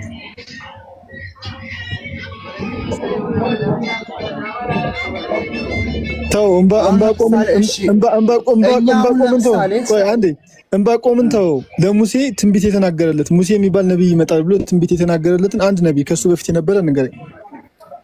እኛ አሁን እኮ ኢሳን ምንድነው እኛ ነብይ ስለ ነብያት ነው እያወራን ያለን። ጠቅላላ አድርገን ስለ ነብያት ስናወራ ኢሳ ወይ ሙሐመድ አንዴ ነብዩ ኢሳ ወይ ሙሐመድ ጋር ምናምን አይደለም። አንድ ነብይ ብቻ አይደለም የምንጠለጠለው። ሁሉም ነብያቶች ጋር እንመዝንና ለእምባቆም፣ ለነብዩ አብዱይ፣ ለሙሴ ነብይ ይመጣል ብሎ ትንቢት የተናገረ አንድ ነብይ ንገረኝ ከነሱ በፊት አለ። አሁን እኮ እነሱ ስለራሳቸው እኮ አልመሰከሩም። አሁን ዳውድ ብትወስደው ሙሴ አንዴ አበበ፣ አረ ከኢሳ ውጣ፣ ሌሎች ነቢያቶች ጋር እንሄዳለን። አሁን ሙሴ ነብይ ነው አይደል? አበበ ለሙሴ ትንቢት የተናገረለትን አንድ ሰው አምጣልኝ ከመጽሐፍ ቅዱስ ከሱ በፊት።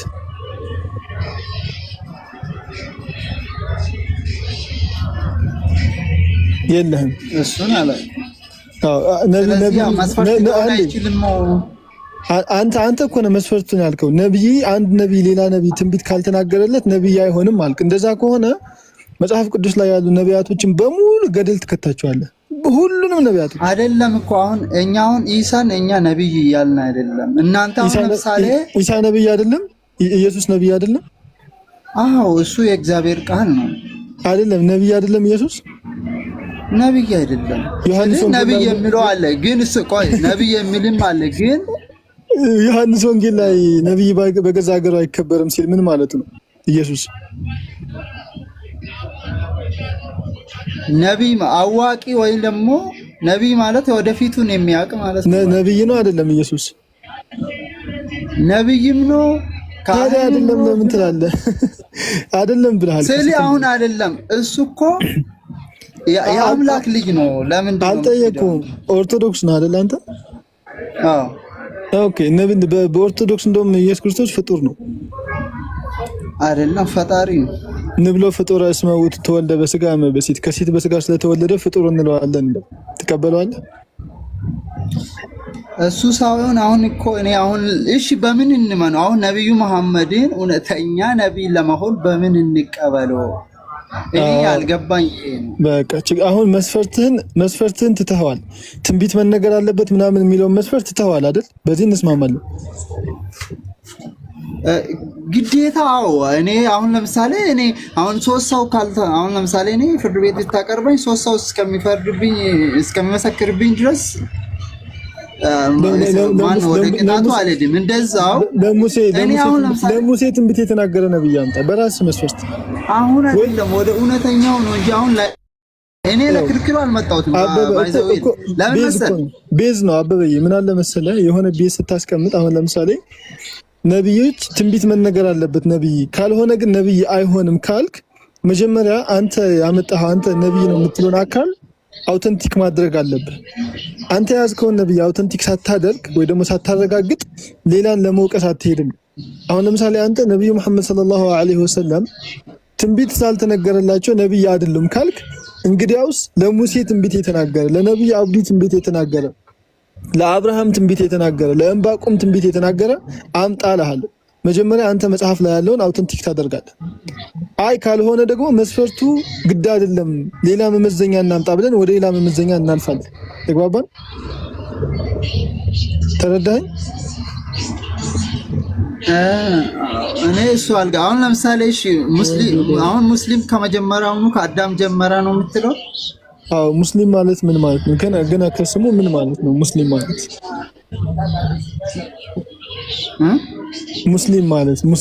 ምን ማለት ነው? ገና ከመጀመሪያው አሁን ምንድነው እኔ ሙስሊም ምን እንደሆነ አላውቅም፣ ግን ምንድነው እናንተ ስትወለዱ በቃ ልንገር ይሄንን ልንገርህና እኔ ወደ ሶላት ልሂድ። ሙስሊም ማለት ከመጀመሪያው ምንድነው የሚለውን ነገር ልንገር። ሙስሊም ማለት ታዛዥ መሆን መታዘዝ ማለት ነው። አንድ ሰው ሙስሊም ነው ስትል ለአምላኩ ታዛዥ ነው ማለት ነው። ለምሳሌ ዝም ብሎ ከቃሉ ትርጉም ሁለት አይነት ትርጉም አለ፣ ሸሪዓዊና በቋንቋ ፍቺ አለ።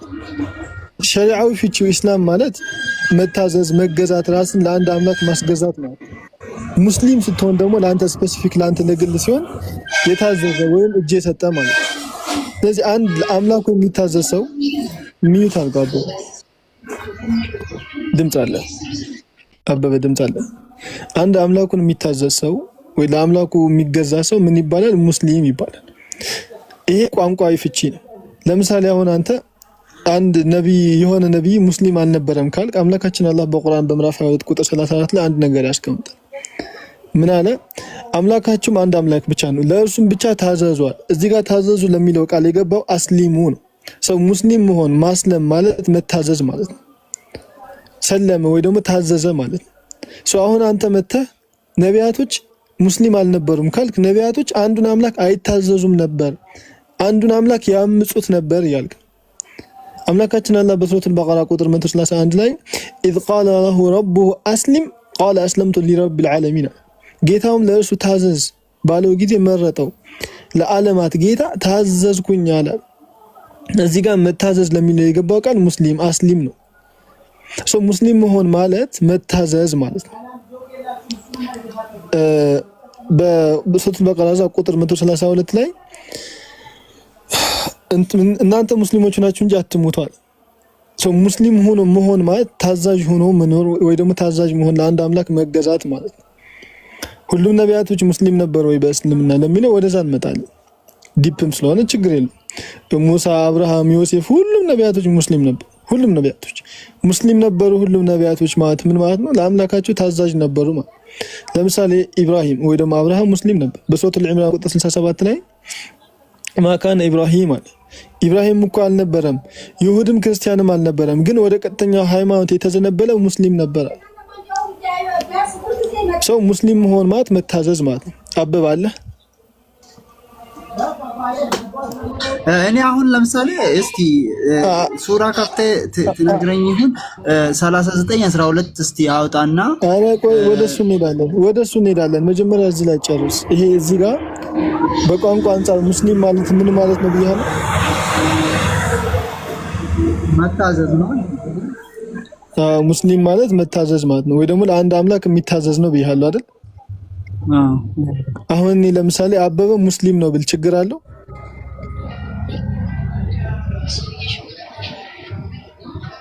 የለውም። ግን ትርጉሙ ይሄ ነው ወይ? አዎ በትርጉም አንፃር በቋንቋ አንፃር አበበ ሙስሊም ነው ሲል ምን ማለት ነው? አድሚኖች የላችሁም? ኮሜንት አንዴ ቆይ አንብበ አድሚኖች ከታች የላችሁም?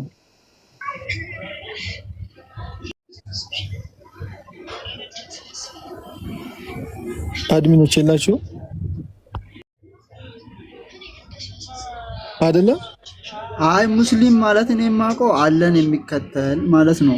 እኔ ደግሞ አላህ ራሱ እንደሱ አበበ አንዴ እንደሱ የሚል ዴፊኒሽን ከየት ነው ያመጣው?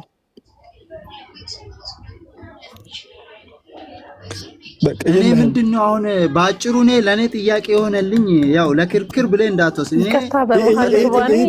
ይሄ ተመልሶልሃል አልተመለሰም? እኔ የሚጠይቅህ ጥያቄ ምንድነው ለምንድነው እውነተኛ መንገድ ከሆነ ኢሳ ሲመጣ ከኔ በኋላ መሐመድ ይመጣል ብሎ ለምን አላሳወቀም? አንዴ እሱንማ ቅድም ጨርሰን እኮ ወደ ሙስሊም መጣ። ሁሉም ነቢያቶች ሙስሊም ናቸው ወደሚለው እኮ መጣ። አይደሉም ነው አይደሉም። ምን ነበሩ? እሺ ሙስሊም አልነበሩም።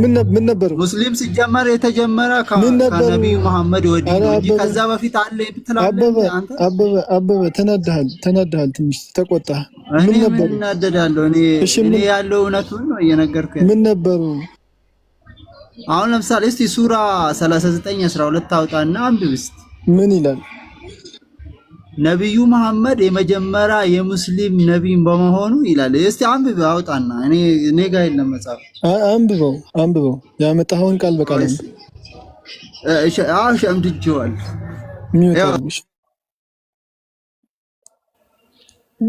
ከአንድ ነጥብ ወደ ሌላ ነጥብ፣ ከአንድ ነጥብ ወደ አሁን ምንም መያዣ የለውም። በቃ አሁን መስፈርትም ማውጣታችንም ቀርቶ የረመዳን ሰው ክርስትና የሚባል እምነት የለም። ነቢያቶችም ሆነ አምላክ ያውቁት ሰዎች የሰሩት ሃይማኖት።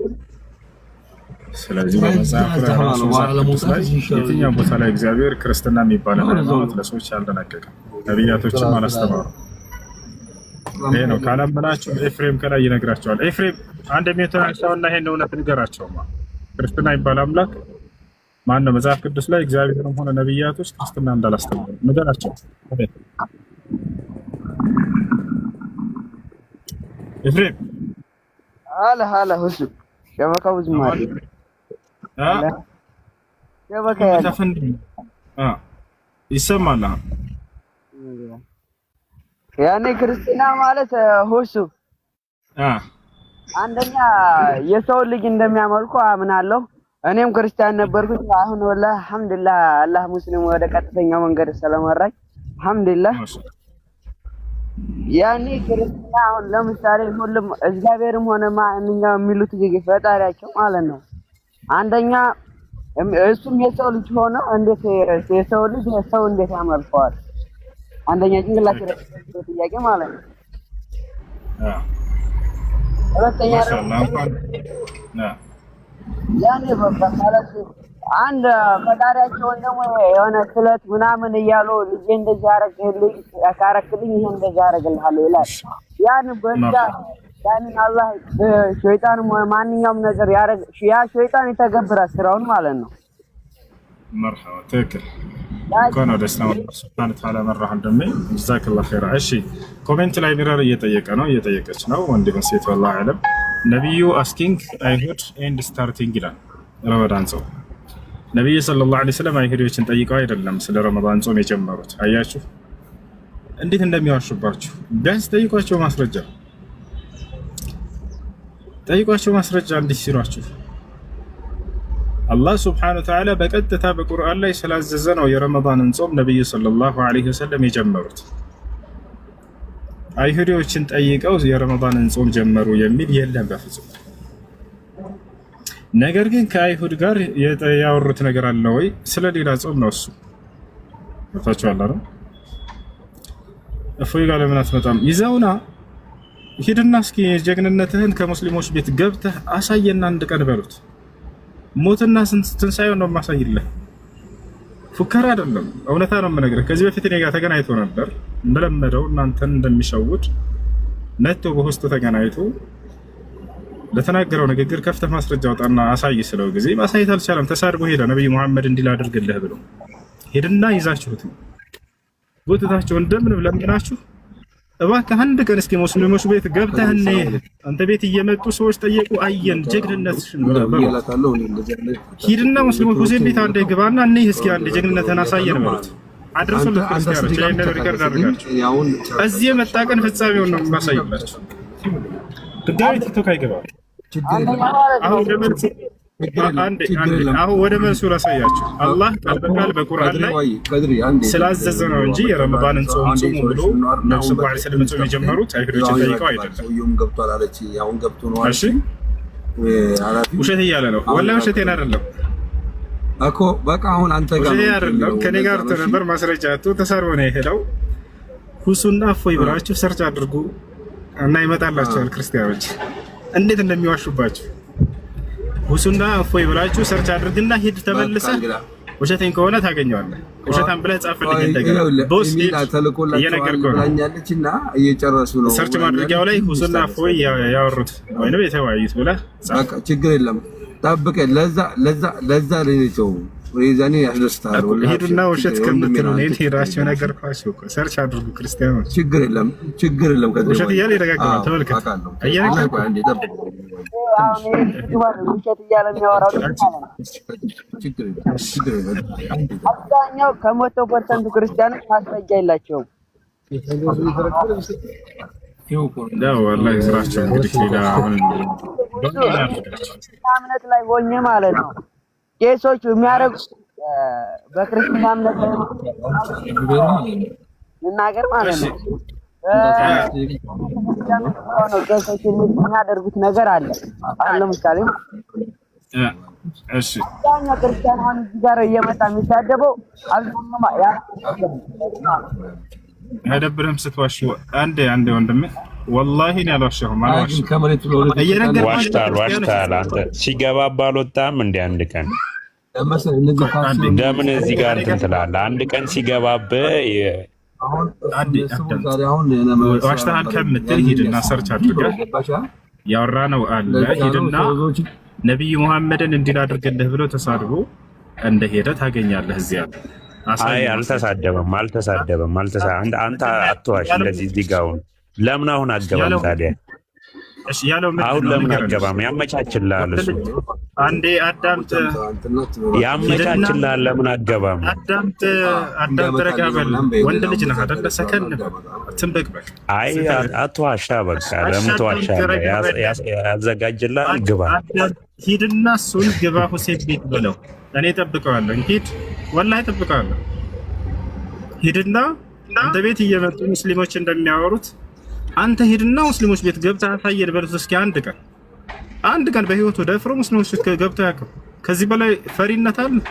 ከዚህ በላይ አንተ ገብተህ ታውቃለህ እኮ። ሂድና ሙስሊሞች ቤት ሁሴን ቤት ግባና እነይህ በለው። የዛኔ ማን እንደሆነ አሳያለሁ። ወላሂ አሳያለሁ። አንተ ለምን አትገባም? ሂድ ይዘውራ። አንድ ቀን እስኪ ሂድና ግባ በሉት ሙስሊሞች ቤት ጻፉለት። ወላሂ ገብተህ አያውቅም በህይወት ዘመኑ ሙስሊሞች ቤት ገብተህ አያውቅም። ሂድና ገብተህ ጀግንነትህን አሳየን በሉት። እናንተ ይሰድብላችኋል አይደል? ያው እናንተ ብዙ ሰው ስላሰለምንባቸው ያንን ለመያዝ ነው አሁን እንደዚህ እየተማሟተ ያሉት። ገብታችኋል? ስለ እስልምና ክፉ ነገር ይነግሯቸዋል፣ ጭንቅላታቸውን ይሞላሉ። የዛኔ እስልምና እንዳትሰሙ ለማድረግ በእናንተ ላይ ጥባጥቤ ለመጫወት ነው እነዚህን ሰዎች ያመጡላችሁ።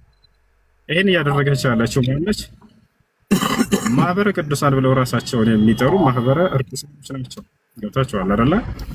እነሱ ነው እዚህ ህፃን እዚህ ጫጩት ላሉት አይደለም።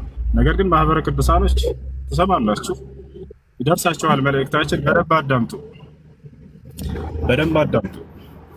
እስከ ዛሬ ስለ እስልምና ክፉ ስትነግሯቸው የነበሩ ህዝቦቻችሁ መተው ጠይቀው ሰለሙባችሁ።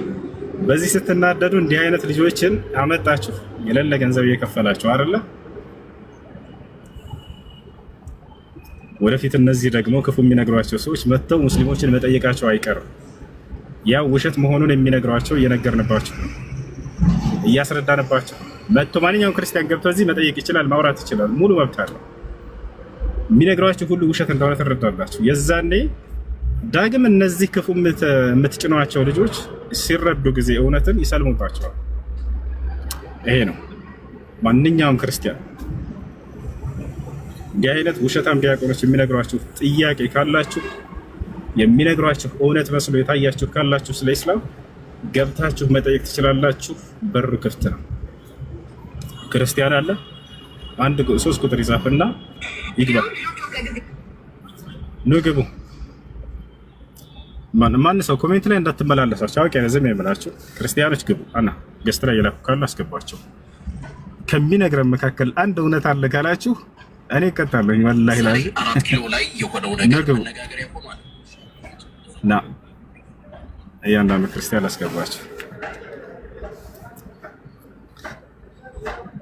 አይ እንዳትመላለሷቸው ሙስሊሞች። ክርስቲያን ካለ መግባት ይችላል።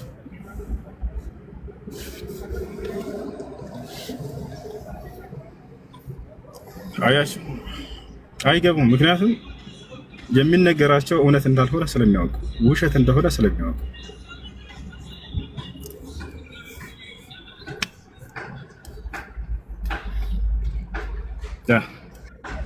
እሺ ቦስ እንዴት ነህ? ቦስ አለ? አሎ ቦስ ገባ። ከዚያ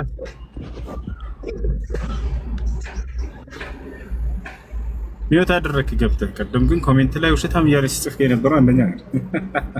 ጌች ሚተናንሳ አንተ ሞረድክ። ሲቱ ቤካ ክርስቲያን ነህ? አሎ የለም ከኔ ፊት መቆም አይችልም ክርስቲያን። ይሄን ሰው የምትሰሙ ሰዎች እንዳለ የሚጭናቸው ውሸት እንደሆነ ሰምታችሁ ከዚህ ገብታችሁ አትቆሙ። ያላ ኑ ግቡ፣ ኑ ግቡ።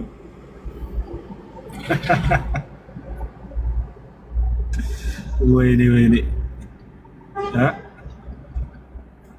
ጸጋው የበዛላችሁ የጌታ ሰዎች ካላችሁ መግባት ትችላላችሁ። እሺ ክርስቲያን ካለ 3 ቁጥር ይጻፍ። እኔ እውነት አለኝ የሚል ክርስቲያን ካለ፣ እስልምና ደግሞ ላይ እንደው ስህተት አለ የሚል ክርስቲያን ካለ ይጻፍና መግባት ይችላል።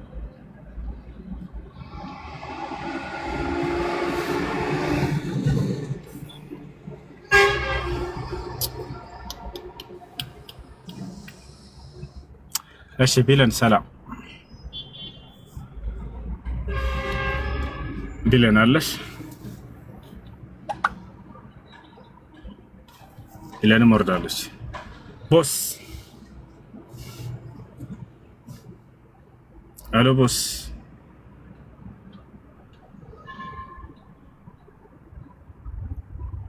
ቦስ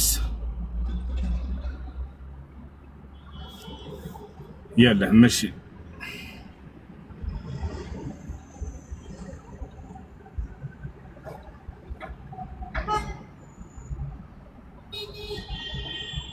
يلا አንድ የለም እያልኳችሁ አንድ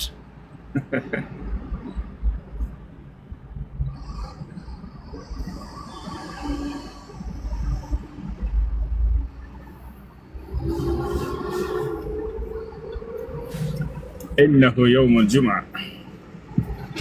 እሺ ከላይ ያለው ልጅ ክርስቲያን ነህ?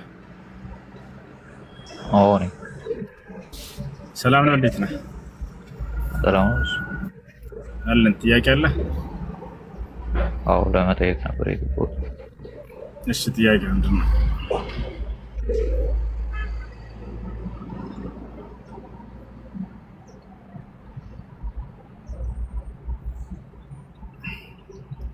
ጥያቄ ምንድን ነው? ማን ነበር? ይሰማል? ይሰማል።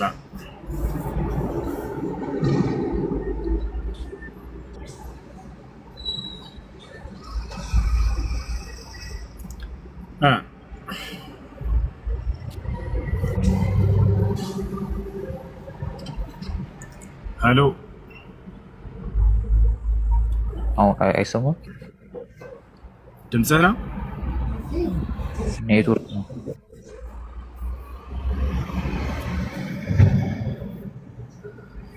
አይ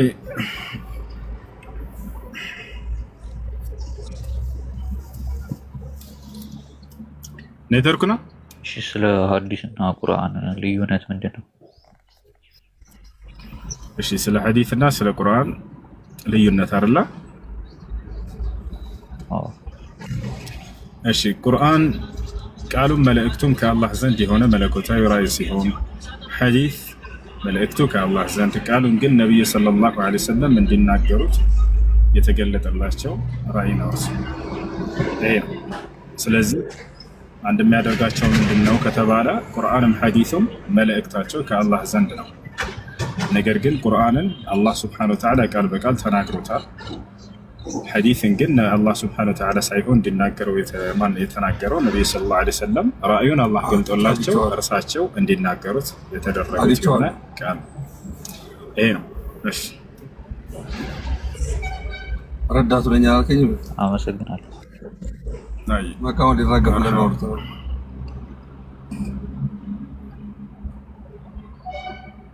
ነገርኩህ እኮ አንዳንድ ያጋጥማል። ምን ታደርገዋለህ? አሁን ሊራገፍልን ነው። እኔ አይደለሁም አቦሷ ናት። እኔ እኮ ሻጭ ነኝ ወንድሜ። ተኝት ሰላም ነው። ሰላም ነው። እንዴት ነህ ቤኪ? የሆነ ጥያቄ ይሰማል? ይሰማል።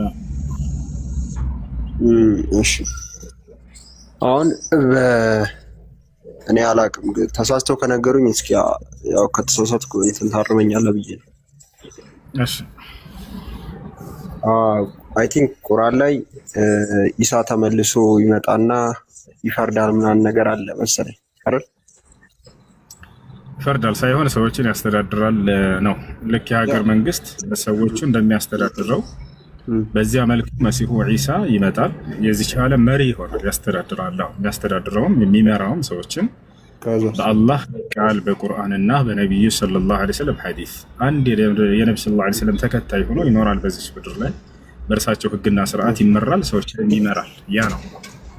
እሺ ይመራል አይ ሚን መርቶ ዝም ብሎ ይመራል ለዘላለም ነው ወይስ ይሞታል? ፍጻሜ ያለው እርሱም ነቢያችን ሰለላሁ ዐለይሂ ወሰለም ሲናገሩ ዩሽኩ የንዚለ ፊኩም ኢብን መርየም ፈየኡሙኩም ቢኪታቢላሂ ወሱነቲ ያሉ ثم يتوفى يكسر الصليب እያሉ ተናገሩ። ነቢ ሰለላሁ ዐለይሂ ወሰለም የማርያም ልጅ መሲሁ ዳግም ከሰማይ በመካከላችሁ ይወርዳል፣ የሚወርድበት ጊዜ ቅርብ ነው ብለው ተናገሩ። ያ ማለት የዘመኑ ፍጻሜ ከመድረሱ በፊት ይወርዳል ብለው ከተናገሩ በኋላ የዛኔም መስቀልን ይሰብራል አሉ።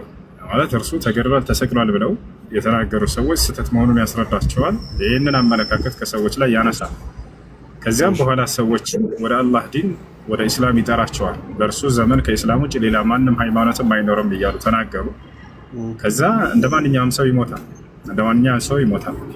ግን መሲሁ በጣም ታላላቅ የተአምር ባለቤቶች ያደርገዋል። የዛኔም አላህ ሱብሓነሁ ወተዓላ አሁን ሲመጣ ጊዜ እርሱን መሲህነቱን ያልተቀበሉ አይሁዲዎች ነበሩ አይደለ? እስካሁን ዘመን ድረስ አይቀበሉ፣ እስከ ዘመኑ ፍጻሜ ድረስ እሱን አይቀበሉትም። ነገር ግን አምላክ አላህ ዛኔ በሚያመጣው ጊዜ እነዚያ አይሁዲዎችን የበላይነቱን ያጎናጸፍባቸዋል። ያው መሲሁ በእነርሱ ላይ ያሸንፋቸዋል፣ የበላይ ይሆናል በእነርሱ ላይ። አላህ በእነርሱ ላይ ስልጣንን ይሰጠዋል። በቃ እነርሱን ወደ ኢስላም ይጠራቸዋል። የምድር ሰው ሁሉ ባጭሩ ለአንድ አምላክ ለአላህ የሚገዛ ያደርጋቸዋል። መሲሁ ሁሉን ኢሳ ከሞተ በኋላ ነው አላህ መጥቶ ፍርድ የሚፈርደው ወይስ እሱ? ኦኬ 10 የትንሣኤ ምልክቶች አሉ። እነዚህ 10ቱ ታላላቅ የትንሣኤ ምልክቶች ከተከሰቱ በኋላ ዓለም ትፈጸማለች። ዓለም ከተፈጸመች በኋላ አላህ ሱብሓነሁ ወተዓላ ዳግም ትንሣኤ ያደርግና ለሰዎች ሁሉ ከአዳም እስከ ዘመኑ ፍጻሜ ድረስ የተፈጠሩ ሰዎችን ሁሉ ካስነሳቸው በኋላ የዛኔ ፍርድ ይሰጣቸዋል በሰዎች መካከል፣ ከፊሉ ወደ ገነት ከፊሉ ወደ ገሃነም የሚለውን። ከዚያ በኋላ የአላህ ፍርድ ነው እርሱ። ነገር ግን መሲሁ ከ10ቶቹ የትንሣኤ ምልክቶች መካከል ነው። ስንተኛው ደረጃ ላይ ነው ከተባለ 3ኛው ላይ ይገኛል እርሱ። ገብታ 3ኛው ላይ ይገኛል። አንደኛ መህዲ የሚባል ፍትሃዊ መሪ ለዚች ዓለም ያስነሳል አምላክ አላህ። በዚህ ሁኔታ ላይ ሳለ ሐሰተኛው መሲህ ይመጣል 2ኛ ላይ። አይሁዲዎች ሐሰተኛውን መሲህ ይቀበላሉ የዛኔ ያሉ ነብዩ ሰለላሁ ዐለይሂ ወሰለም። እንግዲህ የማርያም ልጅ እውነተኛው መሲህ እርሱ ነበረ፣ እርሱን አንቀበልም ብለዋል አይሁዲዎች፣ ክደውታል። በመጽሐፋቸው ላይ ቃል ተገብቶላቸው ነበር መሲህ ይመጣል ተብሎ እና እና የዛኔ ሐሰተኛውን መሲህ ይቀበላሉ አይሁዲዎች። ለምንድን ነው ሐሰተኛውን መሲህ ማነው እውነተኛውን መሲህ የማርያምን ልጅ አንቀበልም ብለው አይሁዲዎች ሐሰተኛውን መሲህ የሚቀበሉት? ምክንያቱም አይሁዲዎች የጠበቁት ምን አይነት መሲህ ነበር? ለአይሁድ ስልጣንን ይመልስልናል፣ ምድራዊ ስልጣንን ይመልስልናል ብለው የሚጠብቁት መሲህ ነበረ። እነሱ ያን ነበር ያሰቡት። አሁን ተመልሶ የሚመጣው እንትንን ለመግዛት ነው እንጂ እንትን ለማድረግ አለ ያ በምድር ላይ ኔትወርክ ነው ተመልሶ የሚመጣው ለይሄ ምድርን ምን ለመግዛት ይሄ ለመብራት ነው እንጂ ለመፍረድ አይደለም ነው ፖይንቱ። ለሰዎች ወደ ገነት ወደ ገሃነም የሚለውን ያንን ለመፍረድ አይደለም እኮ ለምድር የሚመጣው ዝም ይሄ ሙስሊሞቹን ቁራ ይሄ መስቀሉ ትክክል እንዳልሆነ ምናምን ነገር እንዲናገሩ ያለው ክርስቲያኖች በእርሱ ላይ ያሳደሩት እምነት። ሁለተኛ ደግሞ እነዚያ አይሁዲዎች እርሱን የካዱትና ያስተባበሉት እነርሱን እውነተኛው መሲህ እንደነበረ ሊያስረዳቸውና ሊያውቃቸው ዘንድ ይመጣል እኮ በዛ ጊዜ። አሁን መጡ ክርስቲያኖችን ነው ወቴቨር ከእስልምና ውጭ ያሉትን እንዳለ ስህተት እንደሆነ ሊነግራቸዋል የሚመጣው። እነሱን ሲነግራቸው ቀጥታ ወደ እንትን ነው የሚወስዳቸው ነው ወደ ሲኦል ነው የሚባለው ጀሃነም ማለት። የዛን የምድር ሰዎች ሁሉ ያምናሉ በእርሱ ዘመን አንድ ካህን አይኖርም ምድር ላይ። አላህ በቁርአን ላይ ይሄን ሲናገር ሰው ማመን እድል አለህ እያልከ ነው። ክርስቲያን የሆነ ሰው በዛ ጊዜ እሱ መጥቶ ከተናገረ ያምናል ማለት ነው። አዎ ያምናሉ የዛኔ። ስለሚያምኑም ነው መስቀልን ይሰብራል የሚለው። መጀመሪያ ባስተምህሮቱ ይሰብራል መሲሁ። ያ ማለት ስህተት እንደሆነ፣ እንዳልተገደለ፣ እንዳልተሰቀለ፣ አምላክ በክብር እንዳሳረገው ይሄን ሁሉ ሲነግራቸው ጊዜ ዛኔ ምድር ላይ አንድም አይሁድ ወይንም ክርስቲያን አይኖርም በእርሱ በመሲሁ አስተምህሮ። የዛኔ መሲሁ የሚያምነው ቢሆን እንጂ ይላል። የመሲሁ አስተምህሮ ማለት የዛኔ የሚያስተምረው ቁርአንና ሐዲስን እንጂ ያን ያለፈውን ህግና ስርዓት አይደለም። ምክንያቱም የሚመጣው በነብዩ ሰለላሁ ዐለይሂ ወሰለም ዘመን ትውልድ። ለዚህም በቁርአን ሰው ያምናል። ኦኬ በዛ ክርስቲያኖችም ምኖችም ኢሳን በሌላ መንገድ እየወሰዱት ያኔ እውነቱን ያውቁና እስልምናን ይቀበላሉ ነው።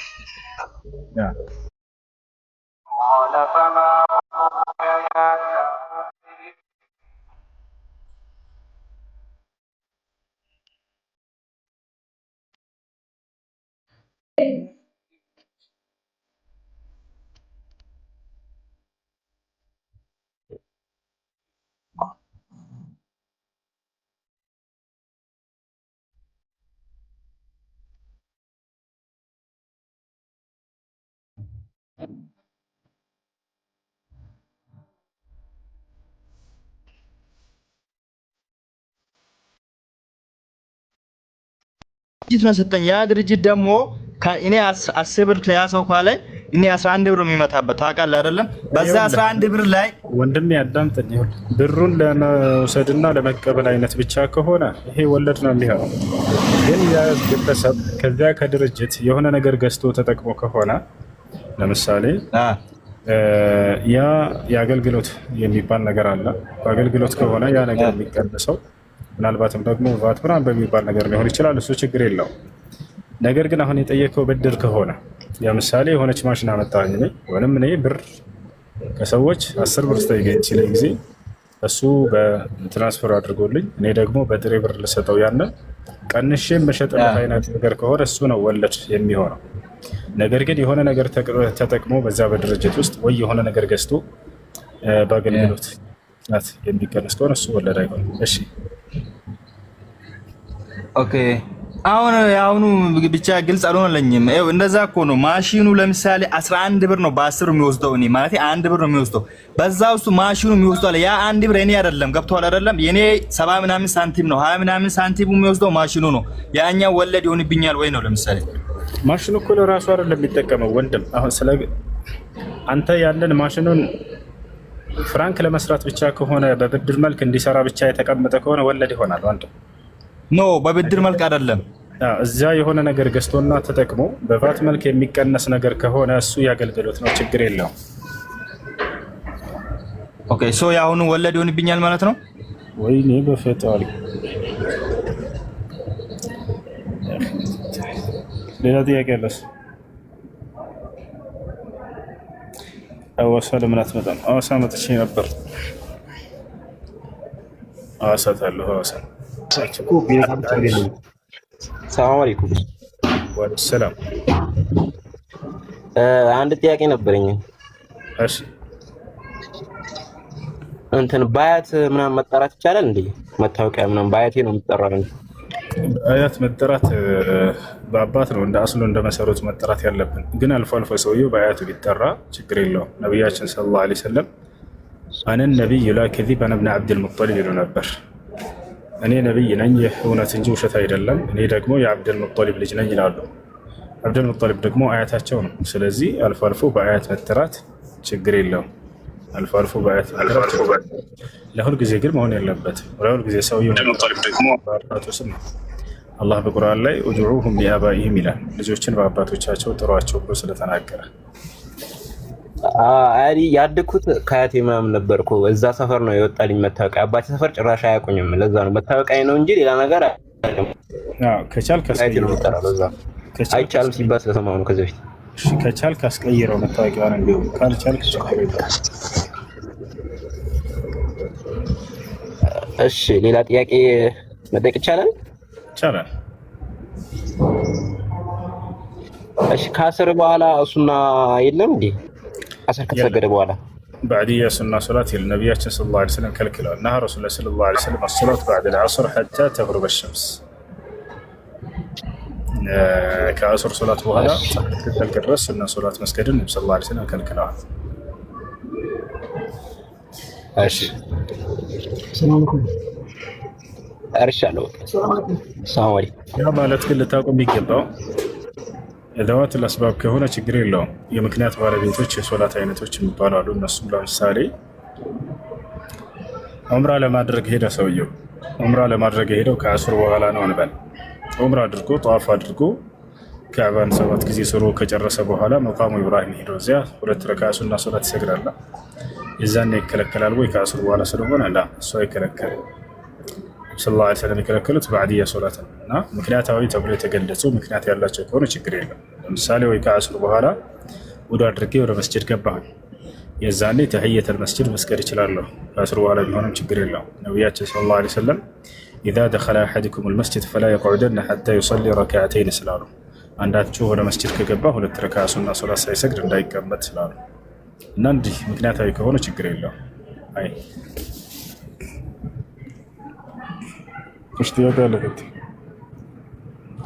السلام عليكم. ወይሰላም ወራህመቱላህ። እስቲ የሆነ ጥያቄ ነበረኝ። ክርስቲያን የነበሩ ባልና ሚስቶች ማለት ነው ወደ እስልምና ሲገቡ ኒካ መታሰር አለበት? በዚያው በክርስትና ላይ በነበሩበት ጊዜ በዝሙት ተገናኝተው ዝም ብለው አብረው የቀጠሉት ህይወት ከሆነ አዎ እንደገና እንደ አዲስ ኒካ ማሰር አለባቸው። ነገር ግን በዝሙት ሳይገናኙ በርክክብ እነሱም መንገድ ሊሆን ይችላል። በትዳር ከሆነ የተጋቡት አሁንም በኒካህ ከሆነ ያ ማለት ያለ ዝሙት እሱ በስነ ስርዓት ሄዶ ቤተሰቦቿን ጠይቆ ከዚያ እነርሱ ሰጥተውት በዚህ መልኩ የተፈጸመ ከሆነ ችግር የለውም። እንደ አዲስ ወደ እስልምና በሚገቡ ጊዜ አብረው እኩል ከሆነ የሰለሙት ኒካሁን አድሱ አይባሉም። ነገር ግን እሱ ቀድሞ እሷ ዘግይታ ወይንም እሷ ቀድማ እሱ ዘግይቶ ከሆነ የዛኔ ኒካሁን እንደ አዲስ ያስራሉ።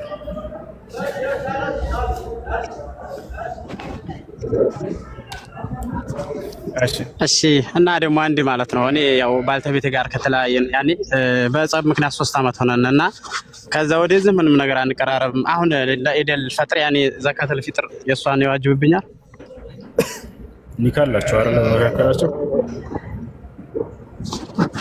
ኒካ አለ። ኒካ እስካለ ድረስ አውጣላት ዘካተል ፊጥር 3 ኪሎ ነው የሚደርሰው። ብዙ አይደለች። እሺ ጀዛከላሁ ኸይረን ወያኩም። እሱ ክርስቲያኖች አሰላሙ አለይኩም ካሉ ወአለይኩም ሰላም ላለው ነው። قال النبي صلى الله عليه وسلم اذا سلم عليكم اليهود والنصارى فقولوا عليكم ያቸው صلى الله عليه وسلم ምን አሉ? አይሁዶችና ክርስቲያኖች ሰላም አለይኩም ካላችሁ ወአለይኩም ዳችሁ መልሱ ብለው ተናግረዋል። በእናንተም ላይ ማለት ነው። ሰላም በእናንተ ላይ ይስፈን ይላችኋል። እናንተም በእናንተም ላይ ትሉቻላችሁ። ችግር የለም። እሺ ሙሱ አንድ ጥያቄ ነበረኝ። እሺ ያው ለምሳሌ የኒካ ያሰሩ ሁለት ጥንዶች እና ማለት እሱ በንዴት ምናምን ነገር ሆኖ 3 ጊዜ ፈትቼሻለሁ ብሎ ከፈታት በኋላ መፋታት ይቻላል በእስልምና? ያ ካልተግባቡና ካልተስማሙ ይቻላል። ሻሸመኔ ለምናት በጣም መጥቻለሁ። ከትላንት በፊት ሻሸመኔ ነበርኩ። እና ምንም ሳትል እሱ ማለት እሱ መፋታት ፈልጋለሁ ምንም ሳትል እሱ ፈትቼሻለሁ ብሎ ኒካውን ካወረደ በኋላ መጥቶ ይቅርታ ጠይቋት አብረው መሆን ይችላሉ? 3 ጊዜ ኒካህን ጨርሶ ከሆነ አይቻልም። የመጀመሪያ ፍች ወይንም ሁለተኛ ፍች ከሆነ ግን በዒዳ ጊዜ 3 ሀይድ ሰዓት በፊት ቀድሞ ረጃዕቱ ወይንም መልሻለን ካለ ኒካሁ ይመለሳል። አይደለም 3 ጊዜ ፈትቼሻለሁ ብሎ ሄዶ ከሳምንት በኋላ ተመልሶ መጥቶ አብረን መሆን ፈልጋለሁ ምናምን ብላት 3 ጊዜ ፈትቼሻለሁ ያለው በአንድ ቃል ነው? ልክ እንዲህ ለምሳሌ 3 ጊዜ ፈትቼሻለሁ ነው ወይንስ በተለያየ ፍች ቃል ነው? ኖ በአንድ ጊዜ እንትን ፈትቼሻለሁ ብሎ እንደሱ ከሆነ 3ቱም ወርዷል፣ መመላለስ አይቻልም። ኦኬ እሺ አንድ ጥያቄ አለኝ። አሁን ለምሳሌ ሰላት ስንሰግድ ዙፍር አዛን ሲል አዛን ሳያልቅ ድጋሚ ማለት አዛን ሳያልቅ እኛ ማረም እንችላለን? መስገድ እንችላለን? አይቻልም። ነቢያችን ሰለላሁ ዐለይሂ ወሰለም ኢዛ ሰሚዕቱሙ ኒዳ ፈቁሉ ሚስለ ማ የቁሉ ልሙአዚን ብለዋል። የአዛን ድምፅ በምትሰሙ ጊዜ ልክ አዛን አድራጊው እንደሚለው እየተከተላቸው እንደርሱ በሉ ብለው ተናግረዋል። ያ እስኪጨርስ ጠብቃቸው፣ ከዛ በኋላ ነው የሚሰግዱት። ኦኬ አመሰግናለሁ። መርሐባ። እሺ ሰላም አለይኩም። ወአለይኩም ሰላም። እሱ ጥያቄ ነበረኝ። እኔ ይሄን ካደረክልኝ ቁርአን 10 ቁርአን መስጊድ አደርሳለሁ ብዬ ነበረ። ከዛ ጾሙ 3 ቀን ማለት ነው። አሁን ግን ከቁርአኑ ደግሞ ክታቡ ይሻላል ብለውኝ ክታብ አደረኩት። እንዴት ይታያል? ስለጠየርኩት ምን ኪታብ ቁርአን ምንድን ነው ያልሽው? እሺ በቃ ምንድን ነው ያልሽው? ወጣች